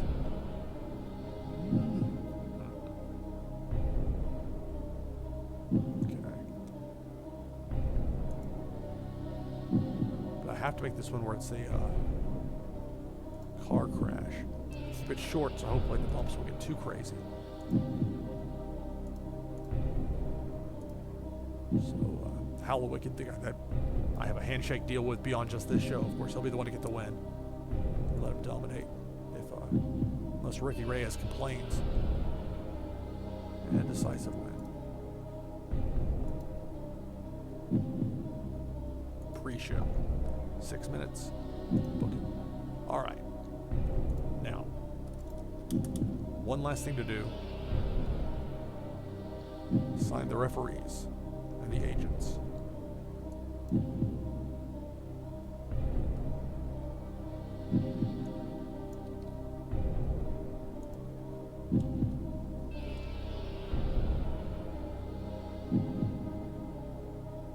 I've got notes for next week's show, the ACH return and PB Smooth. Both of them have promos in this show tonight. All right. We'll start at the top.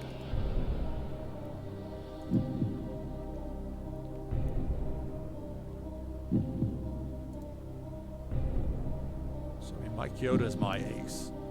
He's local, so I don't have to pay his travel, $145 a show. Jimmy Corderas, a little more expensive, got to fly him in. Slightly lower, but still very good. Todd Sinclair, it's really like a 2A, 2B as far as their popularity, or not popularity, but their ability as a referee, the way the game has them. But the difference is, with Sinclair, he costs half as much. But, I mean, it's not like it's per match, it's, per show. I'm using both anyway. Now, I guess there'll be some occasions where I might have a conflict with Todd Sinclair if I run heads up with the Ring of Honor, but that's really not a concern at this point. So I try my ace referee, my top guy, in there in the main event. And Gregory Helms, I mean, the only true designated road agent I've got. Although, as I noted, I got Rock and Roll Express and Chris Hero, who can also fill that role. So, oops, that's not what I wanted at all.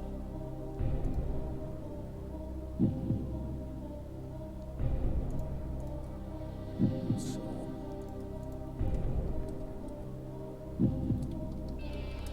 Chioda and Helms. And really, I should have done this before I put in the angles, but I didn't think about it. Too much of a hurry trying to put this together, and mistakes can be made. With Corderas here, we'll go Ricky Morton.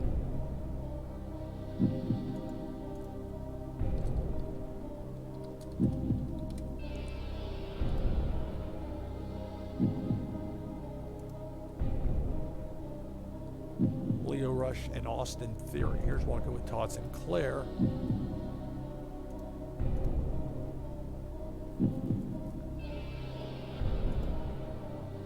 I love Chris Hero as this one. I thought about having Helms do this as well, but I want to see what Leo Rush can do. And it's not like Hero's going to be a bad road agent. He's still do just fine. So we'll book it Sinclair and Hero. I have 7 matches in total that are on the regular card and 4 pre-show matches. I've got a little way of keeping track of this. There's a match, and match, and match, and make sure I don't miss one. Because that's even more of a hassle to go back through. So we'll keep Helms here. Longer match anyway, so make sure this is laid out as well as possible. And I'll have to use all 6 referees. I mean, see, Jeremy Marcus, there's some drop off, but $50 for him to work the show. It's not unreasonable. But for this, we'll go with Mickey Henson. Well, actually, go back to Chioda. Maybe a little differently. We'll go. No, we'll keep Helms. We'll go with Mickey Henson. So Henson and Helms. And my little system, my way of doing things, I listen like 4 at a time.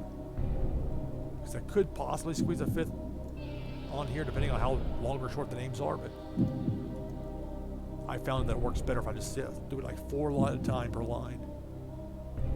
I mean, it's not the end of the world. It's nothing that's going to make a huge difference, but from an attention to detail standpoint, I like having this capacity in this game to do it, so might as well make the most of it. Let's see. Yep, Henson and Helms. Henson and Helms.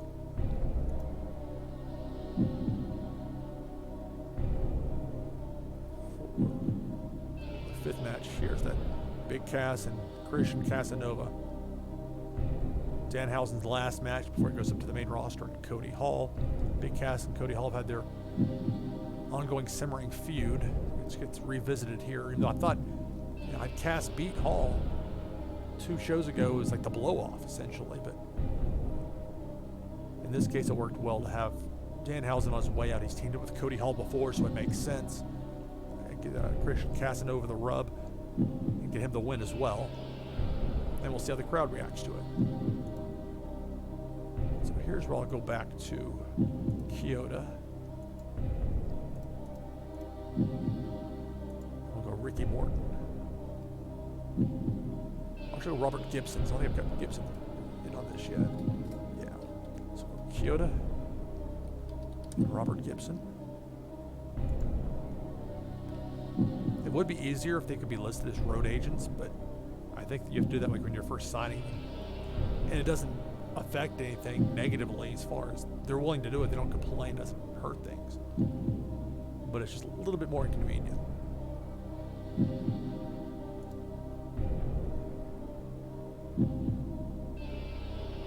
Right. So Hawkins and Ryder against Lloyd and Briggs.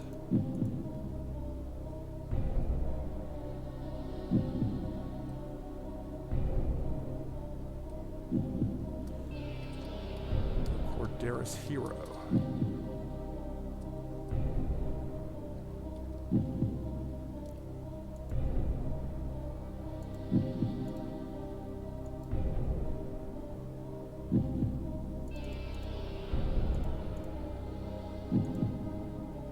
So it's Corderis, the referee, Chris Hero, the ring agent, or road agent.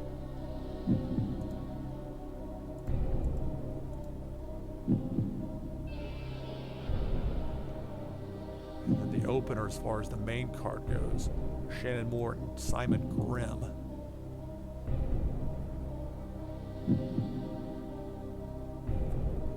I think I'll go Sinclair Morton on this.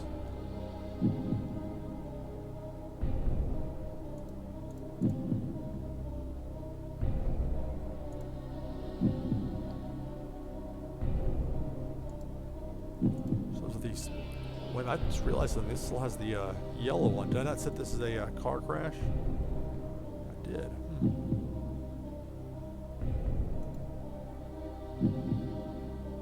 Okay, is that instead of steal the show? I thought I had. Well, guess what, guys? Steal the show.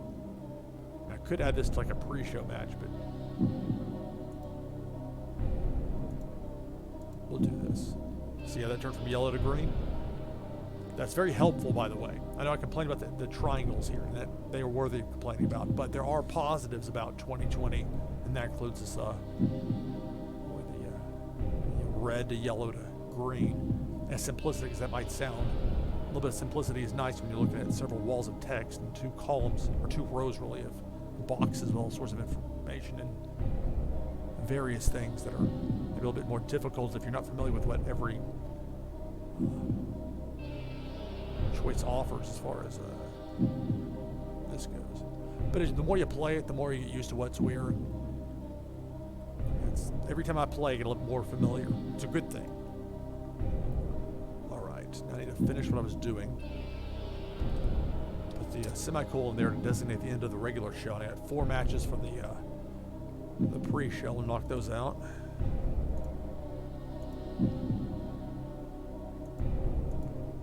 I don't have to book King or Marcus, but I will book King. I mean, Marcus is inexpensive, but that whatever benefit I'd gain from that, I mean, really, there is none. And anyway, the main rosters, the AEW, my parent company, is paying for all of this. Not that I want to spend foolishly. I mean, to the opposite, I try and spend this if it's my own money. That's the way anybody running a business for somebody else should be looking at it, at least to my estimation. So that's a really long way of saying Justin King. I'll go back to Helms here.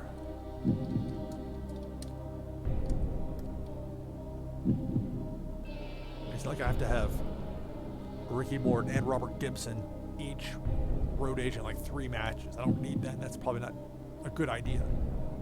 I mean, even if it doesn't affect anything, probably just for the best to not do it that way. But a couple matches, and especially Ricky Morton, particularly I've got Chris Hero to help out. Yeah.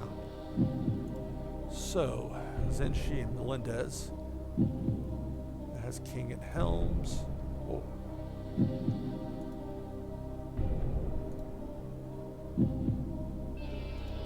6-man tag match. Well, I can't have Ricky Morton or Robert Gibson agent their own match. It won't let you.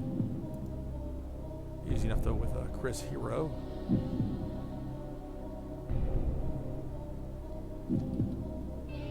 We'll go Kyoto Hero.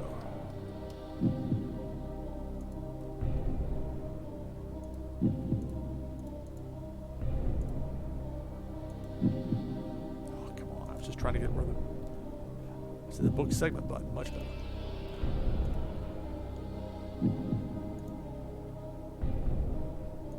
Barrington Hughes and Mike Seidel. I'll save King for the last match. I guess I'll get at least 2 matches out of Henson.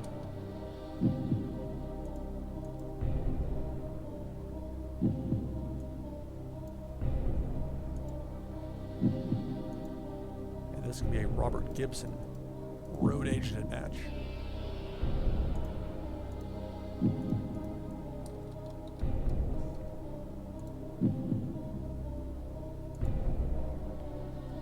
Finally, Hallowicked and Ricky Reyes, excuse me.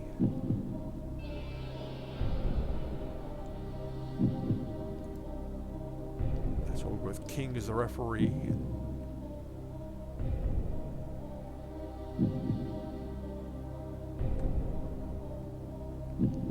3 for Helms already. I've got 2 for Gibson. I've got 3 for Hero, and I've got 2 for Morton. So I guess in this case I will have Ricky Morton road aging 3 matches.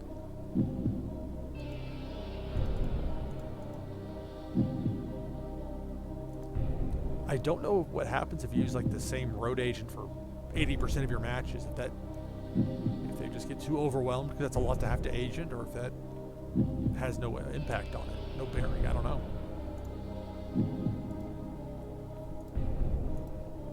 There. So, as I lean back in my squeaky chair that gives me away when I move, show's laid out. We've got the world title match in the main event. Filthy Thompson is a one-off. We just signed PJ Black with a handshake deal that's ongoing, so I believe I've got him going over. Should probably check that out to be sure. And I've got Gulak winning. That's right, because I was going back and forth. It's Black's debut, but Gulak I want to have strong, because eventually I have the mind of having Velasquez versus Gulak, with Velasquez getting an outright win. But we'll get to that point. Gulak beating Filthy Tom would serve as a surprise, I think, at least in some ways, but then also that's the latest advancement of that particular storyline. Make sure it's saved. One last look to make sure everything seems to be in place. I feel like it's like when I pack to go for a trip, especially if I gotta fly somewhere. I get paranoid. They feel like, okay, am I forgetting something? And usually when that thought pops in my head, it's because I am forgetting something. But this is more just going through and trying to make sure everything's in the right order. Because the last thing I'm going to have is somebody cutting a promo on a match that just happened. Because the stupid triangle got off by 1, or my own just, lack of attention to detail that cost me. In this case, having Danhausen after his match is fine, saying goodbye. The whole Dean Malenko style thing. Prazak with a sit down with Cass and Casanova.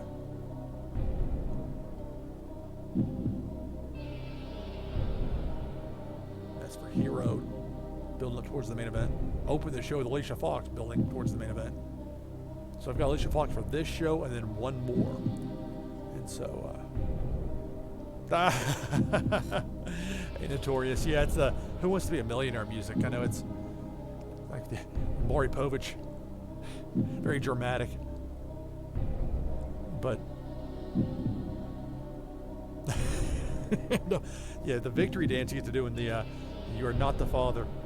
Oh my goodness, that's when I was working in Tampa as a morning news producer. This is like 2001 to 2003. I've been in the game a while, and I think the local Fox affiliate there would air Maury Povich like 2 in the morning. And it had to be earlier in the run, because that was before the big management they had while I was there. It's kind of rough. 6 months in, here I was, very green, but still talking my way into a top 20 market, main producing, like a full-fledged producer gig, and then the entire management team that brought you in gets fired. It's blown out, and they bring in their new people, and the new people wanted their own people in there. But that's a whole entirely different matter. Point being is that Mari would be on there doing the paternity test stuff, and it would be hilarious. You'd have like this girl been on there. I felt, granted, it's rather exploitive in some ways, but it's also made for compelling television, which is why they do it. But this poor girl was like, she had to keep thinking of guys that it could be, that within this like 1 month period, it was really something. The fact I remember that 18 years later or whatever, just kind of wild. Oh yeah, well that's the thing with Konnor. I was explaining earlier. He was like my first test to see, okay, can I get the stigma and the stink of the Ascension away from him? I know that's his photo and that's his WWE name, but that's what I kind of had to stick with. So there's a lot of variables with him. And at the same time, my parent company, All Elite Wrestling in this game, the company I run, Launch Wrestling, is the developmental, and I had Alicia Fox sent to me. I thought, what? They also have a women's developmental promotion. Nope, she was sent to me as a manager.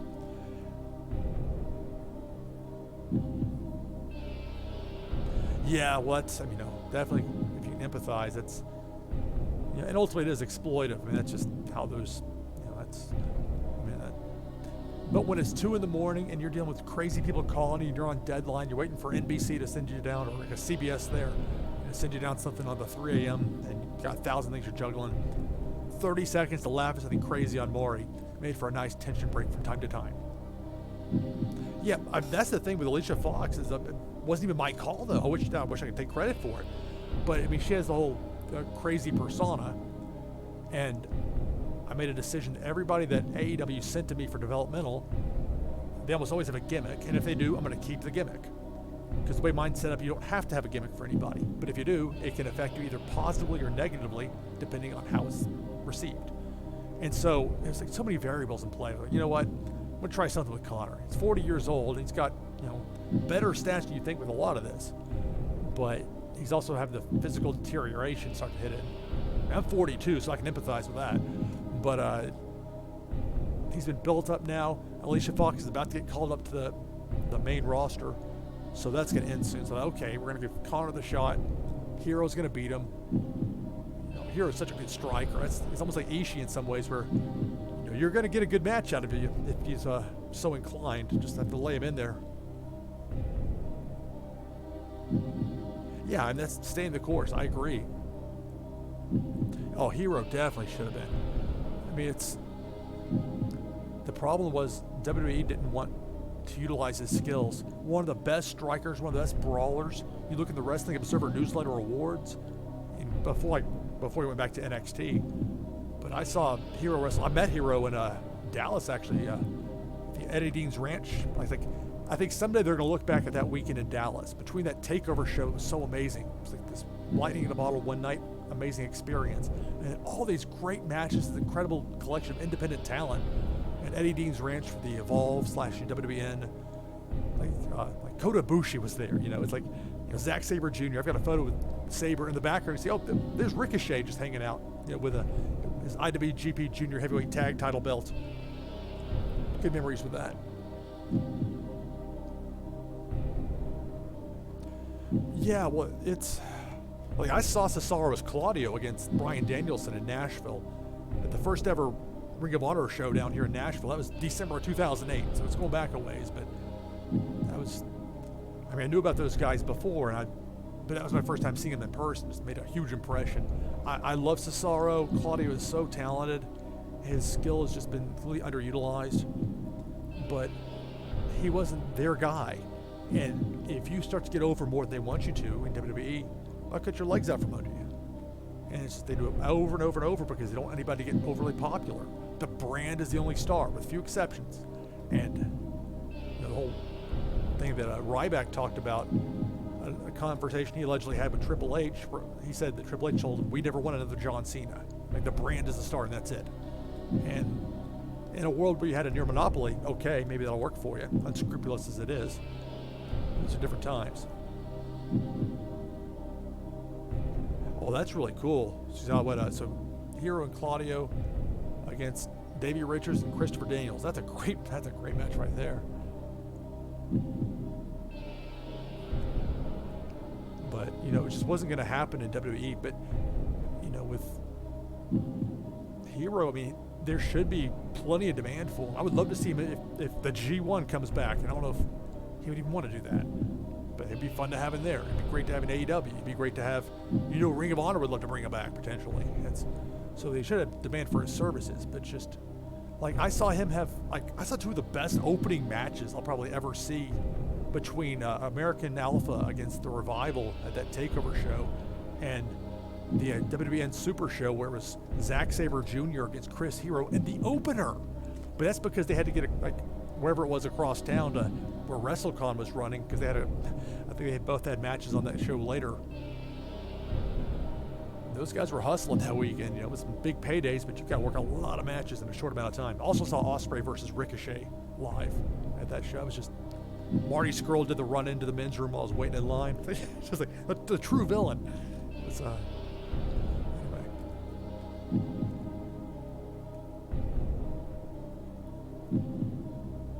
Oh, that's cool. Steen and Corino against Future Shock. Very cool. But yeah, what you're saying about Konnor, but you see, he's got 46 as far as popularity goes. And I can actually show you what was written out versus trying to pull it up here on the screen. And I had to, I guess Big Cass dropped at some point. He was a 55. But apparently, because I'm a very small company still at this point, even though I'm a feeder company for AEW, which is the way the game treats it, I guess I'm kind of capped at 55. Yeah, I mean, beating a big, intimidating opponent, and I've had Konnor, I've kept him strong. I mean, he's unbeaten.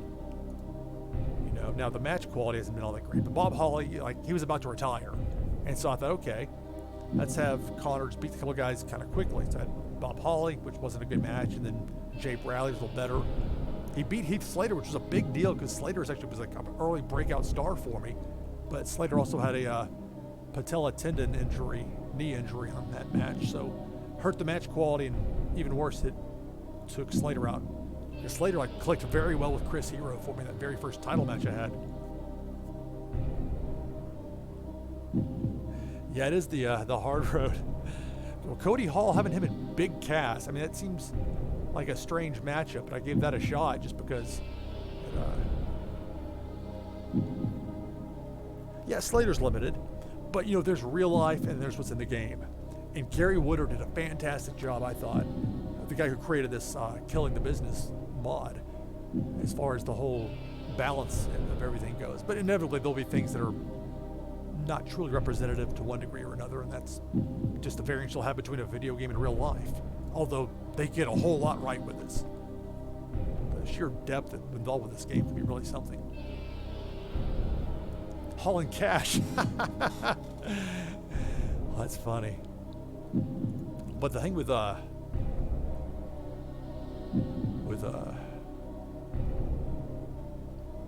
just Cass and Hall actually had this ongoing rivalry.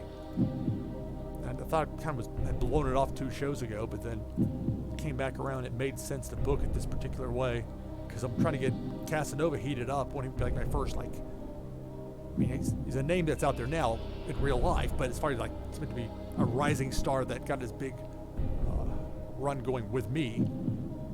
In this case, Casanova's got a pretty decent shot at it, so we'll see. Danhausen on his last match in the promotion before he heads up to the main roster.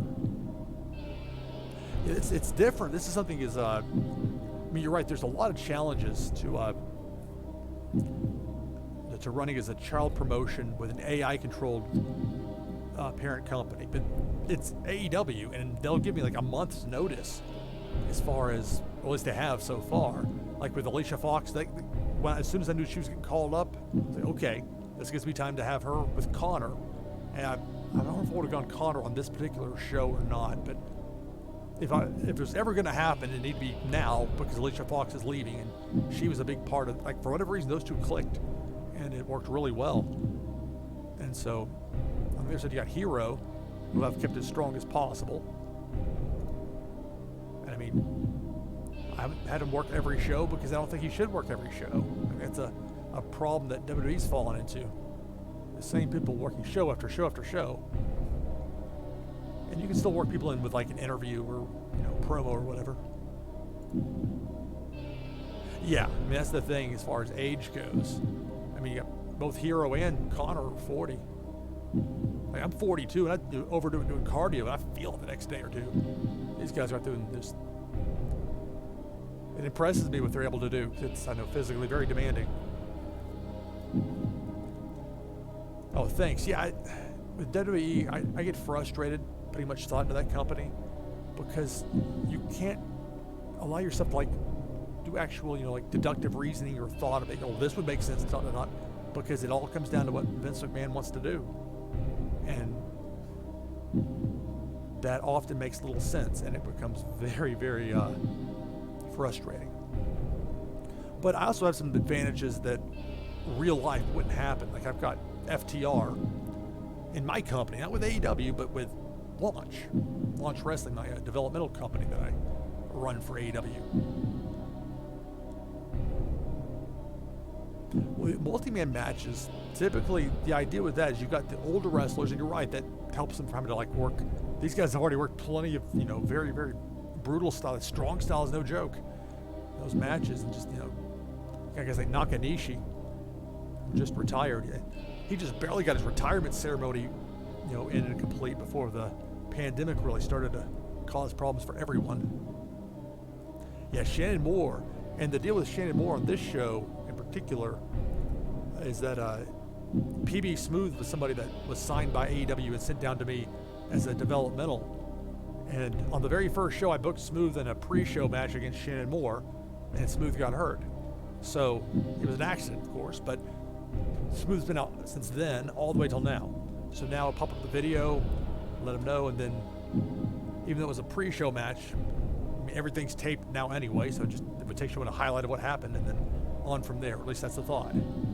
Because I want to at least give PB Smooth a chance to do a thing or two here before he gets called back up. Yeah, revenge of injury. I mean, it's a basic thing, but it's something that I think would make sense. And that's I personally prefer less nonsense and more seriousness and planning, or because you can't plan an injury, you know what's going to happen, but to try and build on things that are real, that actually legitimately happened, and then blend that in with a storyline. And that tends to, because when it's genuine emotion, people get drawn in. And it can make a big difference. Oh yeah, I mean, definitely help a career. Yeah. That feel-good moment, somebody that was able to overcome. But I'm not sure how it'll play with Shannon Moore and PB Smooth. So we'll see. It's a developmental, so it's a whole new challenge. But it's just, this was never possible before. You could not play as a child company with an AI-controlled parent company. So if nothing else, this for me is, trying this game in a way that was never possible before. And it's been interesting. I've enjoyed it so far. Thank you. Well, this is the last one because he's on his way out. Danhausen's going up to the main roster. Anyway, I'm about to... Let's see. So I've already gone through, got everything set up here. This is a quick look. Oh, that's cool, really. Just some fan art of him, huh? Awesome. Well, I hope in real life he gets a break like this, because he's been productive for me. And ultimately, it was to get him ready to go back up to the main roster AEW. Now, I wonder what the other end of it is. If somebody just Smooth's been hurt, but for somebody else, how long will they leave somebody down there? It's gonna be I don't want it to be like how it is with the Performance Center, where we got somebody NXT for 5 years or whatever, and then they get brought up to the main roster and lose in their first week. It's that complete disconnect.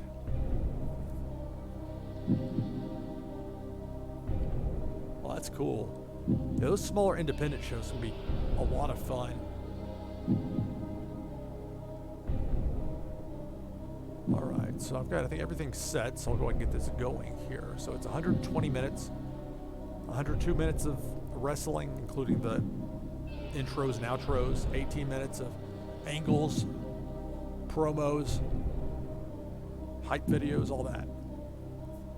You know, the Rock and Roll Express, they've been very helpful in particular because I've run into trouble because I've got some talent that's also signed with Impact, and Impact decided to start running every Tuesday. That's when I run. In real life, they tape well in advance because it's very expensive to go, even just flying people back and forth on a week-to-week basis.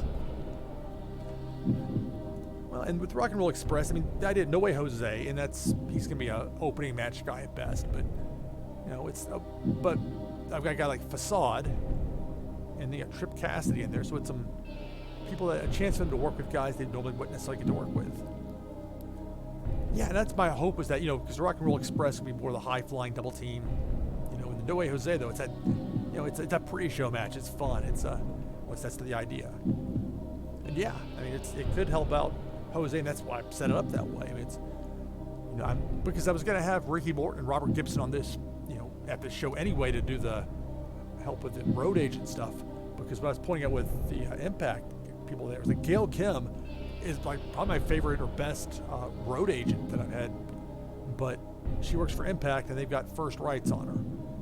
Ditto for Scott D'Amore, who was just strictly a road agent.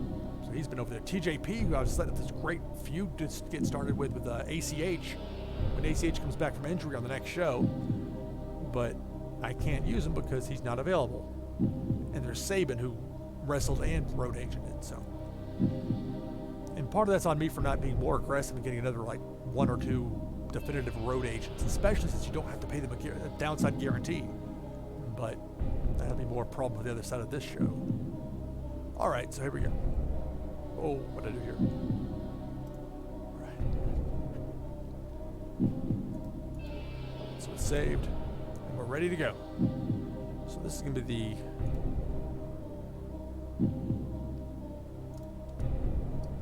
the TV number 6, even though it's technically listed as an event. That's why I've got it. So we'll start the show and see how this goes.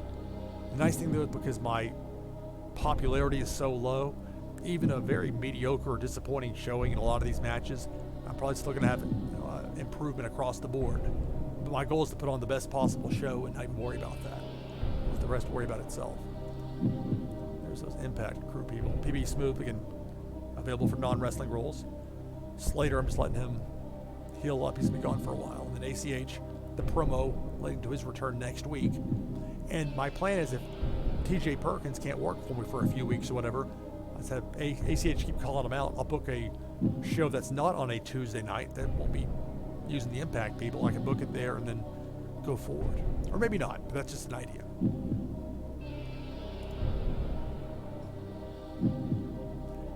And one problem is that there are certain wrestlers they're not happy about seeing, and they're not shy about letting you know. I mean, it's 32 fans there. But I'll end up having 80,000 people that watch the show on YouTube, if not more. The way the last couple of weeks have been indicating it's been ramping up considerably. But for now, I'm still drawing. Now it's up from 12 fans out of my first show, but it's a slow roll. But as a developmental territory, All Elite Wrestling's paying for it, so. And more importantly, I'm helping to get their guys seasoning like they wanted. So, yeah, Reyes didn't do much.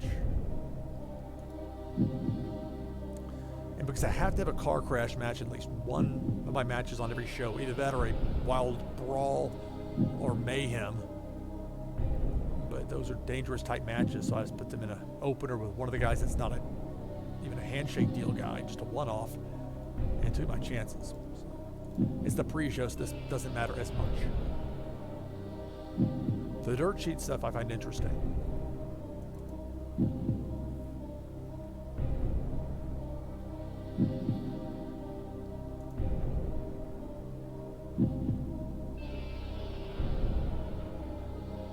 Yeah, well, Reyes I just hired as a one-off just because I needed somebody to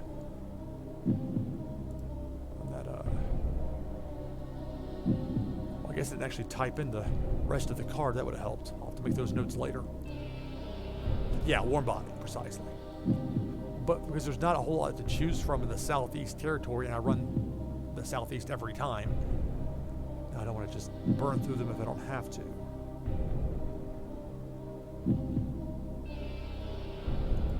$29, it's not so good. But these are two of the lower tier guys as far as the popularity goes. There's a rather one-sided squash anyway for Barrington Hughes.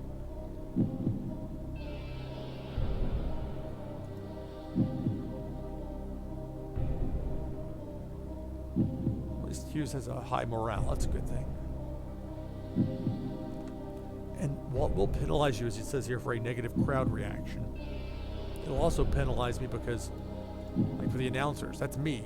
Lou Pickney is me, but in real life I'm a sports broadcaster. So with the fun of a video game, I put myself in here to do the play-by-play. And then Lenny Leonard, who actually, if I were actually legitimately working with him, I would most definitely defer to him for play-by-play. But the way this is set up, it works out pretty decently.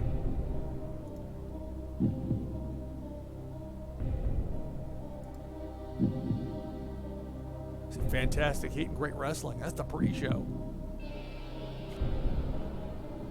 This vocal crowd, these are 32. Not shy about letting you know about who they do and do not like. But I do like looking through and seeing, okay, who is on the higher end performance-wise. Like Facade is a 43. That's the thing I try to remember for later. Okay, you know, the match ended up being a 42 rating, but the information's there and say, okay, something to remember.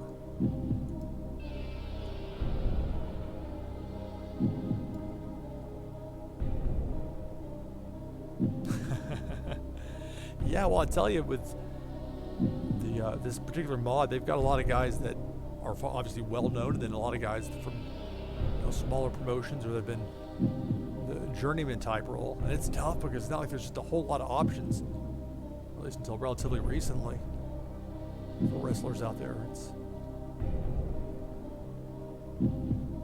Oh, that's wild. Saw it in Gargano in a church. Well, it was Gargano, but it was a great match.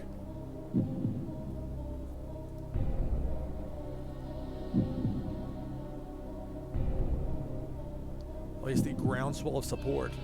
The attributes are a new element for the 2020 version of this game, this brand new one that just came out not too long ago. 2016, they had, you had things that were similar to attributes, but not quite like this. It makes it feel more realistic, and I think it's an improvement.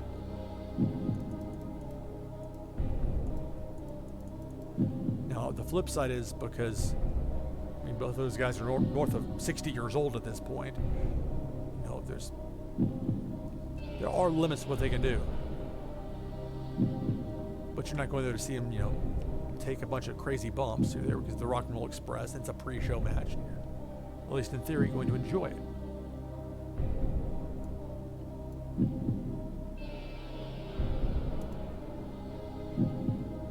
And this crowd, they will let you know.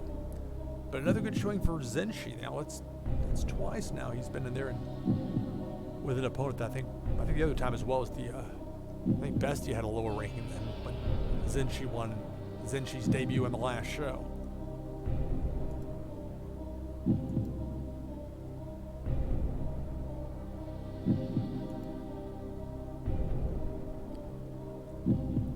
It will be interesting to see how long it takes for the announcing quality experience to get to like a just average level. In the last game that I played, the 2016 version, the Thunderverse game, it took about 6 months, and then that was about what it took to get to even, and then from there it just got better and better as far as just like in real life with broadcasters. Now I can work with anybody. I take pride in that. At least I'll try my best to work with anybody. Like I work with high school students calling football games, and some of them have barely any experience, and it's a similar idea to what you have, like wrestlers working with younger wrestlers that are learning. There's just a certain amount of experience and things you learn. Every broadcaster I work with or have worked with through the years, I've learned bits and pieces here and there. Yeah, the selling of the good morale, that's a positive, and there's a problem with the crowd being not particularly thrilled to see him, but nevertheless, again, it doesn't show you how much that weighs into it. A lot of things working for it. Gregory Helms, my one actual true designated road agent who isn't working Impact tonight. I intentionally had him for this match. I thought, well, I wanted to see if that would work, and it seems like it did. All right, so the main show begins. So the storyline has advanced.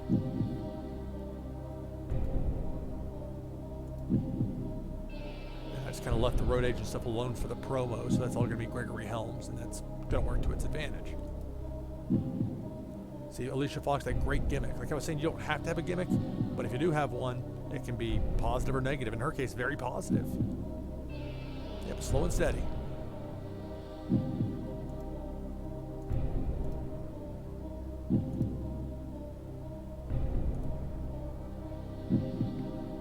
So yeah, that's the problem. Shannon Moore gets not happy to see a treatment, but a 47. I don't even think about changing the gimmick from Simon Grimm, but blessing in disguise. Because typically I'll bring somebody in, and if it's not like a developmental project sent down from the parent company, if the gimmick looks like it's not necessary, kind of like borderline, just get rid of it, because you don't have to have a gimmick, and it doesn't hurt you to not have a gimmick. But a bad gimmick can hurt you. Yeah, Shannon Moore does get the proverbial X-Pac heat, which is the whole X-Pac heat thing to me. I mean, I know it's from years ago, but I mean, I've met Sean Waltman's a great guy. Dude he's smart too. He knows the business. Obviously, working it for so many years. But I met him down in Tampa, and from time to time, I say hi to him on Twitter or whatever. But yeah, for that time though, he did have the notorious X-Pac heat. And this game, for whatever reason, is not beloved yet by the crowd. But the idea here is, okay, again, every match of my main show, I try and have a reason for it. Okay, what is this match here? What is my goal to accomplish? What are we hoping to get? Oh yeah, it was just the overexposure. And that's tough for anybody. You know, that's what I worry is going to happen with Brandy Rhodes in AEW. Because like they put her all over the product, and you know, you do that to anybody, and eventually it'll get to be a bit much.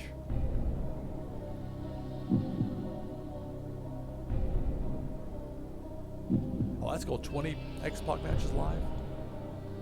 That's more than I've seen of them. When I met him in Tampa, it was through a mutual friend, so it wasn't like it was sitting there just, like a fan versus superstar type thing. It was like how I met Edge through some similar people. And that was in 2003 when Edge had I guess, neck surgery. And normally he's on the road all the time, and so I get that. And it was just like, it wasn't like I met Edge the wrestler, it was Adam. You know, that's how I was introduced to him. So it's weird because I know him as Edge, but I met him, now granted, this was like 17 years ago. I'm sure he doesn't remember, or he might. But, anyway, so I was very happy when he was able to finally come back after years of being out and getting the big money. Because, assuming his neck really is okay to be cleared, the last thing I want him to do is get hurt in there. So of the 20 X-Pac matches you've seen live, any in particular that you like the best?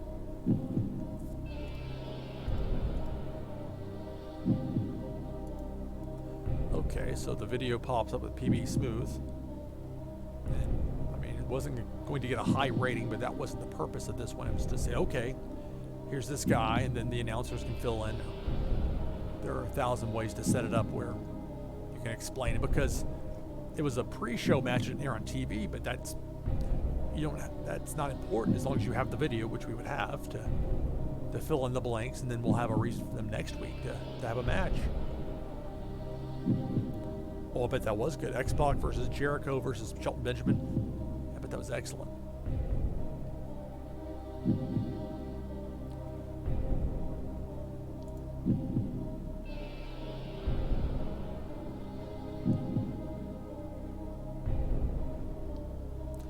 It's funny because lot of the people I have tend to handle the improv stuff well. Leo Rush, I've had to have him go with a script, although he's not cutting a promo this week because I didn't have time for him.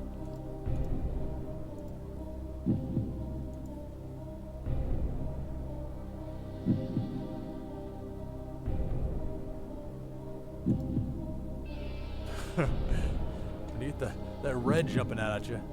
But despite that, at 49, I mean, Briggs and Lloyd are not top guys at this point. They're, but I thought, we'll try them as a team. And they've been okay as a team. That's, not everybody can be on top. There's only so many spots.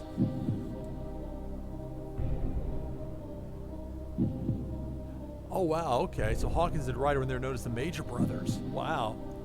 Against Benjamin and Haas.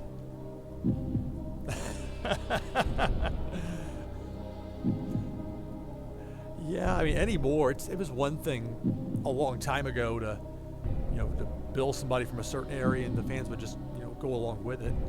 But if you try and fake it, like, I thought they played it very well when Ring of Honor, that I was talking about before, when they ran Nashville the very first time at Vanderbilt's gym, if you can believe that, in December of 2008. And all it took for the fans to really get behind Jerry Lynn in the main event against Nigel McGuinness was them saying, originally from Minnesota, but now living in the Murfreesboro, Tennessee area. Murfreesboro's in like the same county I'm in, just outside of Nashville. It's where Middle Tennessee State University is. And he really is from this area now. He lives down here. And so, I mean, that was just... It was a very easy way to do it that didn't insult anybody's intelligence. It's quite nice. And then they had a great match. And they had to follow that bloodbath of a Claudio versus Danielson match. But they made it work.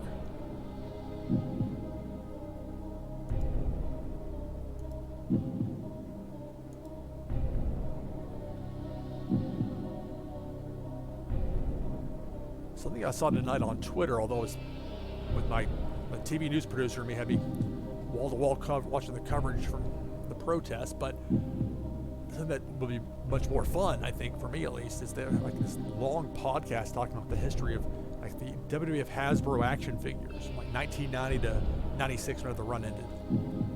My brother and I had like that first series that came out in 1990. Even like the Andre the Giant one was very hard to find. In hindsight, I wish I bought about 10 more of them and put them in storage. It'd be nice to have that in the maybe the Akeem. Some of those were from the second or third set, but had a lot of those as a kid.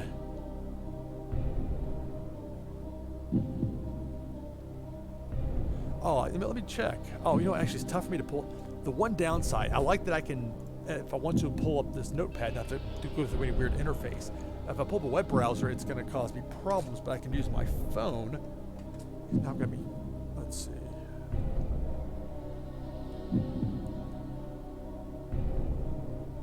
There's one downside with this, because every time I'm saying, I need to look that up, I can find it. But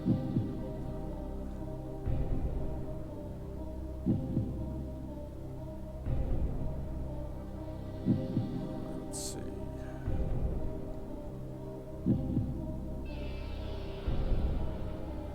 WWF Hasbro. Like the Dusty Rhodes. The one I still have like in its original packaging was the Legion of Doom Road Warriors. It's like a 2-pack. And this was, I guess, like 94, 95. Like there was like, it was definitely like a risk to like have some random person online that I'm trusting to send money to will, follow through and actually send it back. But this guy in Minnesota, he bought them and mailed them to me. I put them in a box, and that box is up in the house that I own now, decades later. I still got them.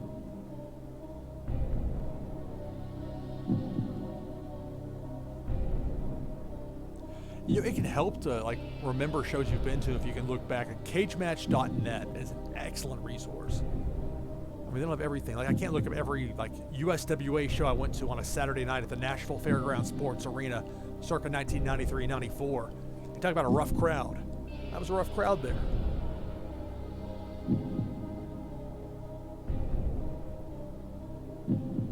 Micro brawlers. Oh, okay, so it's the wrestling data. Is that if I do a search for that, is that pretty easy to find? Oh, by arena. Well, that'll work.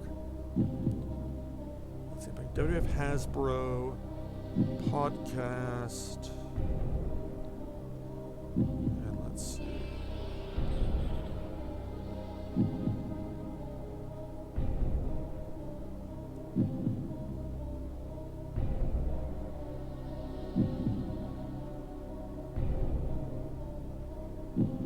This is actually, let me do one more thing here. I realize you can't see what I'm doing here. I'm just on my phone trying to look up on the former Zack Ryder's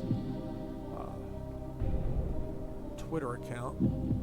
He posted something about it. Let's see. Like Major Hasbro or something like that for the podcast. And like those guys took it to another level. I thought, okay, my obscure interest in pro wrestling circa 1990, the fact I knew that there was a black hair rhythm and blues Greg Valentine that never got released. I'm like, who's going to know or care about that besides people like in a very narrow area? And then now, years later, and it's like this amazing, like holy grail of finding the rhythm and blues Greg Valentine that people only knew about because they put it in that Toys R Us ad, but then never actually had it for sale because plans changed. Oh, the TNA show wasn't any good? It's funny, I didn't live in Nashville when they were running the fairgrounds with the Asylum shows every Wednesday. I was down in Tampa at that point. But I've been to some TNA shows, and the one they had at the Wild Horse Saloon in downtown Nashville was fun. I've been to a couple that were like, it was all right. I went to Lockdown 2012 at the Nashville Municipal Auditorium. Every match is a cage match.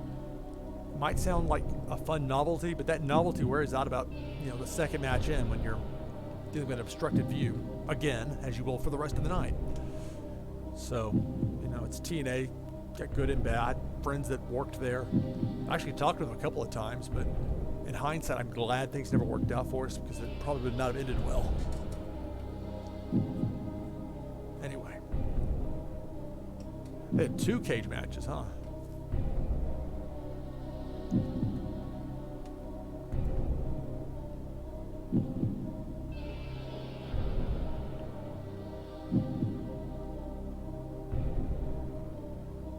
Yeah, I think if you do a search on Twitter with a hashtag Major Hasbro, all one word, Major like M-A-J-O-R, Hasbro like the toy company, H-A-S-B-R-O.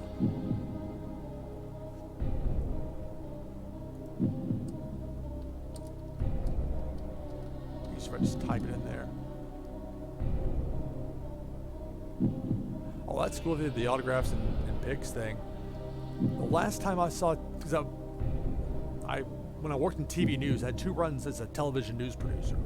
And the second one was like 2012 through 2014, before my own personal business finally took off and I didn't have to be working in the insane world of television news anymore. I mean, there are things I miss about it, but there are a lot I don't miss. But, yeah, the Major Wrestling Figure Podcast. That sounds right. It's not one that I was that familiar with. I mean, I try my best to keep up with audio shows of a lot of different types. But invariably there'll be some that I'll overlook. But this is like right in my wheelhouse. So I'm interested in. And it's really long ago. I think it's like 3.5 or 4.5 hours. I'm like, okay, I'll save this for a time when I have some time to burn on that. I may just watch it tomorrow. I don't know. It interests me, so we'll see. Let's see. Anyway. So it was a 49. Went just past 10 minutes. That's a good idea. I mean, it's a YouTube rip. Makes a lot of sense. If you can, I'm not sure how much of that's going to be visual as far as what they show on screen, but just from or if they do show anything at all, if it's just strictly, spoken word only.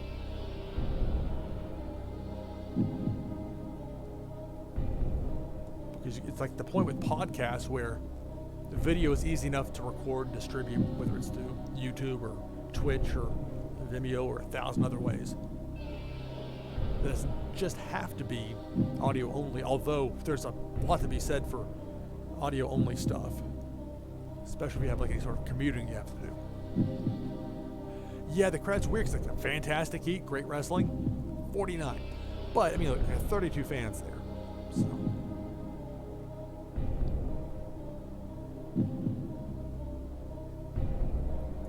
But it also had that side purpose of, let's see where my developmental crew. So that's Briggs getting a chance to work with a couple of veterans. And so if they decide to call him up to AEW's main roster in like a month, all the better. Oops. I hate when I actually pull the screen off, or the, you have to adjust this real quick. Unfortunately, Total Extreme Wrestling 2020 does not really play very well with OBS Studio. And I'm actually, I mean, when it comes to the whole live streaming thing, I'm a relative novice. For all the years I spent in TV and radio, this is a different certain, set of parameters, but in a good way, because, it's, but in certain cases like this, it'd be a little bit frustrating, but it's easy enough to get it centered back up and it should be good. The problem is if I pull like this screen up on here, it looks like you don't want that. So thus I have to kind of hide it in the corner.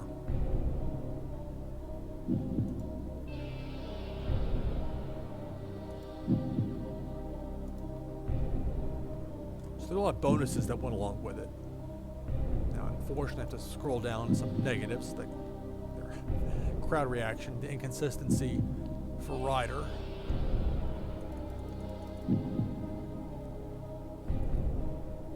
And with Jimmy Lloyd, I mean, that's really on me, because Briggs was one they sent down.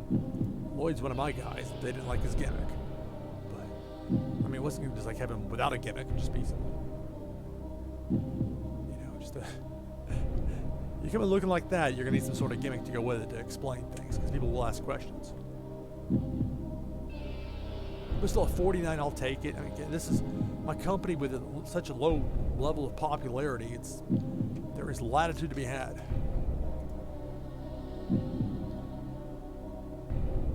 That's good to see with Casanova, who's on the improv.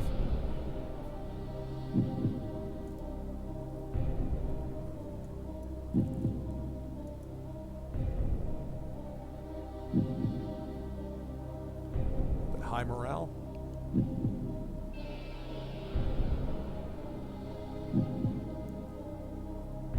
Yeah, the 2K series, I guess they're not doing one for this fall. There's some games in that series that I've really enjoyed. The one with CM Punk on the cover, I loved. That was a lot of fun.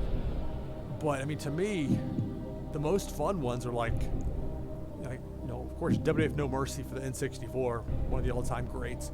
SmackDown, Here Comes the Pain. That one, I love. I mean, I still got a PS2, so I can play that game. I've got a couple of games that don't, I can't play them like PS4s. They're, it's 2 generations behind like older games I've got. But that in particular is why, because every now and then it's still fun to break that one out. But yeah, GM mode, it's like they kept making it worse and worse, and I felt like they were doing it on purpose.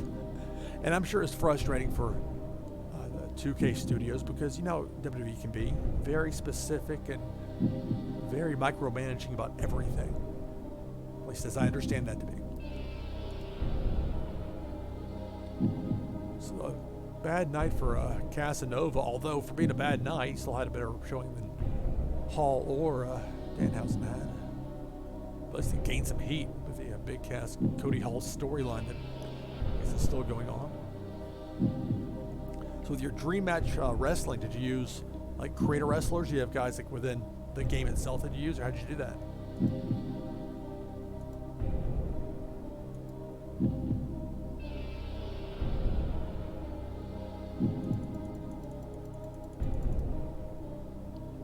And look at that praise there for Robert Gibson's road agent work. He wasn't there paving the road. I mean, it's agenting, or being a producer, as they say in WWE. They a 50 rated match? I'll take it.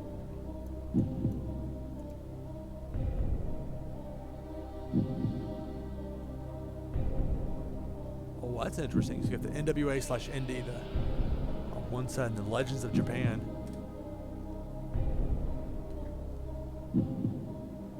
And that's the thing, because I started subscribing to the Wrestling Observer newsletter when I was 15 years old. That was in May of 1993. And so I started reading about All Japan in there. And New Japan as well, and other companies too. But it's with guys that, and I knew some of the guys from when WCW would bring him over from New Japan, but I started seeing some of those All Japan main events. I'm like, oh my goodness, it's so great. Like the first time I ever saw the Misawa versus Kawada match from June of '94. It was like a 6-hour videotape that was like third generation. It's the tape trading days. Well, I lived the tape trading days. Not the easiest thing to do when you're a high school student that's trying to pay for his own car and all, but like anything, you find a balance and make it work.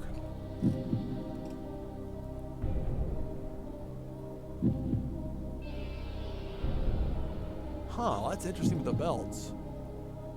So win the belt, but be the one who holds it the longest. Huh. Yeah, tape trading. It's difficult for me to explain to somebody who's a relatively new fan just what it means to be able to watch a live All Japan Pro Wrestling match from Korakuen Hall or New Japan live from wherever with English commentary. I mean, that was just unheard of. And don't get me wrong, I love the enthusiasm of those Japanese broadcasters, especially for like the big matches. Like it was, Budokan with Misawa and Kobashi, his place just going absolutely just crazy. That atmosphere. And that was at a time when domestic pro wrestling in the United States was just in the doldrums. WWF, you had Vince McMahon on trial with a Fed, so he was distracted. And it was just awful content in a lot of ways. It just, like they were trying to drive me away, the way it felt at times. And then you had WCW that was just, it had its problems too. It wasn't exactly inspiring people to show up by the thousands. ECW, I remember the first time I traded for that. And I'd heard about it certainly, but this was like the earlier days of ECW too. So this is, I think 95 when they really hit their stride. It was before that. It was like Road Warrior Hawk was there, like Kevin Sullivan and all that.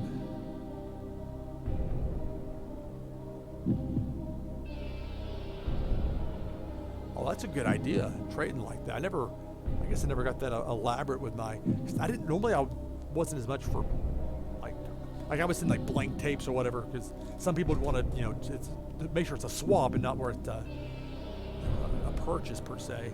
But if you send like 2 blank tapes, all sorts of things. I'm sure if you did the tape trading thing, you know how that is. I think I still have a videotape that somebody made. It was like a compilation of like 1998 Chris Jericho in WCW. It is so great. It was and I spent the fall of 1998. It was like my excursion, like as a young lion. Went over to Harlexton College in Grantham, England for a semester. Fall of 1998, and I had the time of my life. It was just, every weekend was a new adventure. So much fun. But the flip side was I watched almost no television, which is actually a good thing in a lot of ways, but I missed some of that later Jericho stuff when I was gone. And it wasn't like there was YouTube in 1998 to get back and just say, oh, what's going on here? So you get the tape like that, there's all this great stuff that I'd heard about or read about or hadn't heard about and got to enjoy. Oh yeah, TWA. There was a match, it was like at a hotel ballroom or something, I think of that. Because I think I traded for one, maybe like Eddie Gilbert, maybe Terry Funk. The specifics escape me. That probably applies to multiple matches or multiple shows they had as well. But yeah, but it was just, there was a certain vibe that ECW had that made it just very appealing at the time that I think for people that weren't around then, it's difficult to truly explain that, because it's kind of a nuanced context, but it's important because it was that environment that let this very small promotion, based, the tri-state area, and then of course making their home in Philadelphia, that this tiny company that in theory shouldn't be able to do what they did, grew like crazy because they were giving the people what they wanted. It wasn't the managerial nightmare of WCW. It wasn't the creative nightmare of WWF. Yeah, they do hold up, I think. And not everything from that era holds up, to be sure, but that I think does. What kills me is that there are people that will watch ECW now on the WWE Network and have no idea how much it hurts that product to not have the music in there. And it's not like in a WKRP in Cincinnati, where like hardcore fans of that show would always always trying to find like the originals that had the music on there because they didn't think ahead and plan, say, hey, maybe we want to use this for something else someday, and they just didn't pay for the rights, and now they're stuck with it like that. Yeah,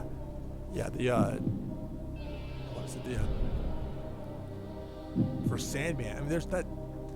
It's the really iconic entrance, really, the Sandman, with Enter Sandman playing, and just the whole.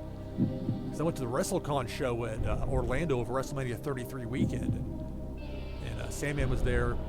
I think it was a surprise, actually. And he was smoking a cigarette there in the hotel, which I'm sure was against the law or whatever. I was like, yep, that's it feels like 1993 USWA all over again. People smoking in the crowd or whatever.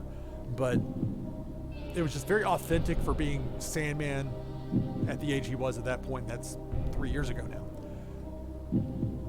And yet it was fun though, so it was a positive. Well, yeah, I mean, I know that Heyman worked some deals like with the music, whatever the music deal was for Too Cold Scorpio. But the theme music they had some great choices. And not like, I mean, Heyman had, at least at that point, he was connected enough to see like the up and coming music. And, even if it was like bumper music that was like, like somebody from the Wu-Tang Clan or something. And it worked. It worked in ways that really clicked for me. And then as they grew and became more and more successful, it was a fun ride while it lasted.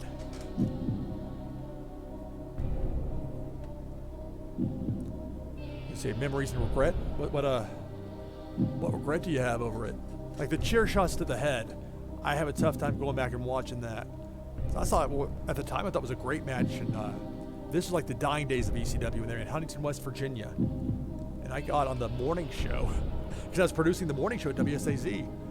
I mean, I was not that far out of college at that point, and I somehow actually talked to Gabe Sapolsky, who at first I think didn't believe that I was actually serious.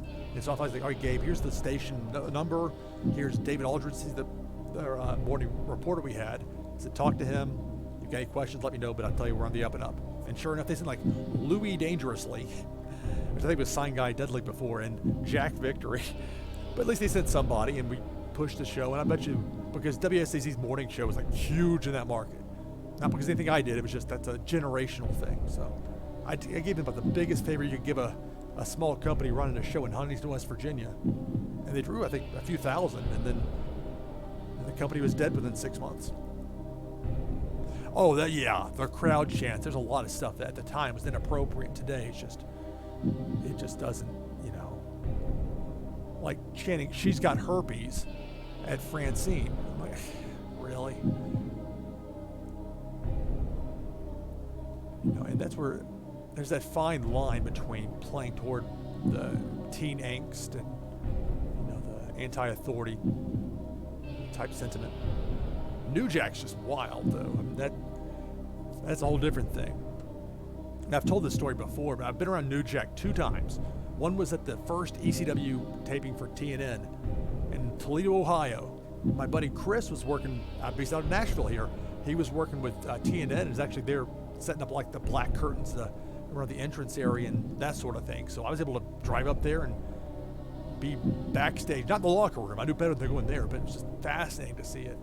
I wish I would have had like a hidden camera on me to capture it all. It was really something. But I remember for New Jack, he was like, wasn't mad arguing. We was talking about, I wanted to jump from this thing way up there, but they wouldn't let me jump. Yeah, I'm sure they wouldn't let you jump. And the other time was an indie show in St. Petersburg, Florida, and a guy I was working for was actually the main event on that show. And but there's New Jack taking a leak behind like a pickup truck. This is like in the St. Pete, I don't know what building it was, but it's a big enough place for somebody to drive a pickup truck backstage. And there's a bathroom right there, mind you, but it's New Jack. And so he's like zipping up and he looks over at me.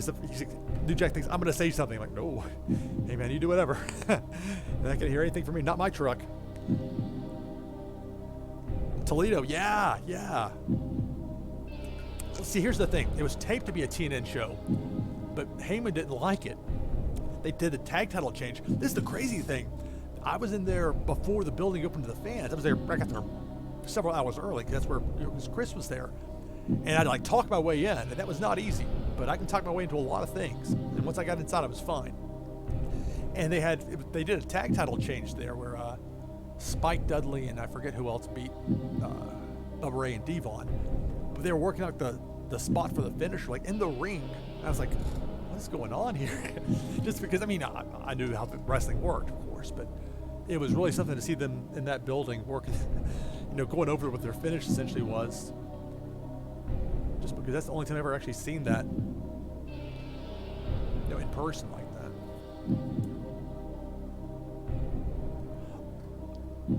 Oh, so you're at that show. Oh, that's wild. That's small world, huh? Oh, that's funny. I never knew about the metal detectors. I didn't have to go through one. I could have gone there strapped and been all right. But yeah, I remember hearing the fans like queued up and then seeing them come on. And I was like, wow, I've just never had been in a position to be backstage at a show like that. That would have that many people there that early. But yeah, it's too bad it didn't work for original ECW. Would have been interesting to see how that would have played out. But then 1,000 other things would have changed, and who knows how it would have played out. Please don't eat them.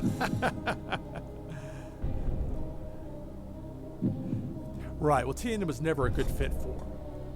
And ultimately, that ended up being a very bad fit. And I understand that, they were trying to find a national outlet. But, just that was never going to be the right pairing. And by that point, it was unfortunate that ECW had lost a lot of their talent. And then as soon as they got on TNN, that was in okay, the Dudleys were gone and Taz was gone.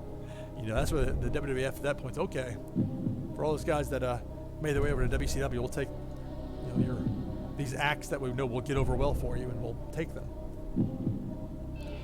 And I mean, it was always a weird fit though, because TNN was never this edgy, or anything like that. It's the Nashville network, it's. And look, Nashville's where I grew up. I'm not saying anything bad about TNN. It's just was not the edgy, Northeast-based kind of outlet that would have been a much better fit. But you go where the opportunities are, and but it didn't work out. But I remember talking with Lance Storm and Justin Credible before the show. Like, it's funny because these random wrestlers but everybody being professional. Wasn't because there were any fans in there. I mean, it was just And I was talking about the entrance they had. You remember TNN had their own little entrance area. They were not impressed with it. I remember that. They didn't think so highly of it. Yeah, the later ECW guys, they tried, but it was tough because they were having to constantly. I mean, Heyman had a great eye for, or still I'm sure has a great eye for talent, just like Gabe Sapolsky does as well. But you lose enough guys, enough time, and there's not other places that are, able to generate guys that can come over and join your roster. It makes it tougher and tougher. And then it didn't work, but yeah, there is stuff going back it's uncomfortable to watch. That's off-putting. That was off-putting to me then. That's even more so now. But overall, that product, just the way the Pulp Fiction, the montage of promos at the end, I'm surprised that there's not been anything to really try to emulate that since then. Not that they would have to use Miserlou by Dick Dale. I mean, it'd be a different song. But, if you have somebody that's cutting 10 minutes of promos and you can cut it, 45-second bits and pieces here that really works and then edit it together, I think there's potential to that that's not really been met. All right, so back to this. Let's see. That's too funny that you're at the show. Because I remember seeing Lita backstage before she was Lita. She was Miss Congeniality. And because I was in Evansville, we didn't have ECW on TV there. And that was I was in the TV news business at that point. I was doing that's my first gig doing the morning shows. That's ended up being a morning news producer for so long. I came along at a time in that business when a lot of stations were looking to expand their morning shows. And so I ended up getting experience. And then, within 4 years of breaking into the business, I was a full-fledged producer in Tampa, Florida. And, but granted, that meant working overnights and a lot of craziness that went with it. But anyway, Yeah, Simon Diamond. That sounds right. But it's like, remember seeing her backstage? She stands out, you know. I mean, this gorgeous woman, like, but yet not like out of place either. She's, you know, beautiful, but also, you know, has the training and the in-ring even at that point to know what she was doing. It was just unexpected. And then I remember thinking, like, I was like, if we were like facing the gorilla position, you know, where the curtain where you go out, I was like over to the right side with Chris. Just, we were making sure everything was okay as far as with the, and it was. I mean, nobody's messing with the curtains or anything. But then Paul Heyman was on the other side from there, and I never really could hear what he was saying. He was talking to somebody's headset, trying to do who knows what else, get everything organized there, trying to herd cats. But it was just fascinating. I really wish, I mean, it would be like violating trust to have a camera back there. They would not have been pleased with that. It wasn't like today's of today, you know, like a smartphone or whatever. But I remember when because the Dudleys lost the titles to, maybe Elvis Balls was the teammate with Spike that night. I forget offhand, but I'm like, when they came to the curtain, people like they were like applauding for him because they had, for me, having a good match. And that was really something. I was like, wow.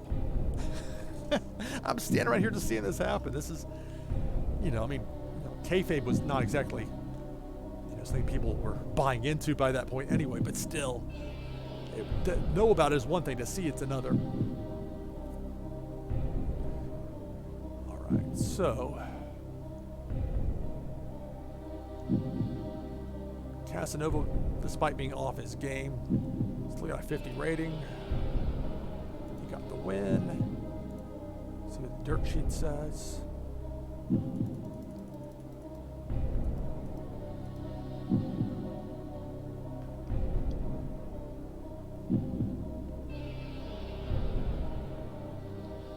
And while it does mention the inconsistency here, it's kind of like the announcing quality being low because of the low experience. It's hard to know how much that actually plays into account with the segment rating.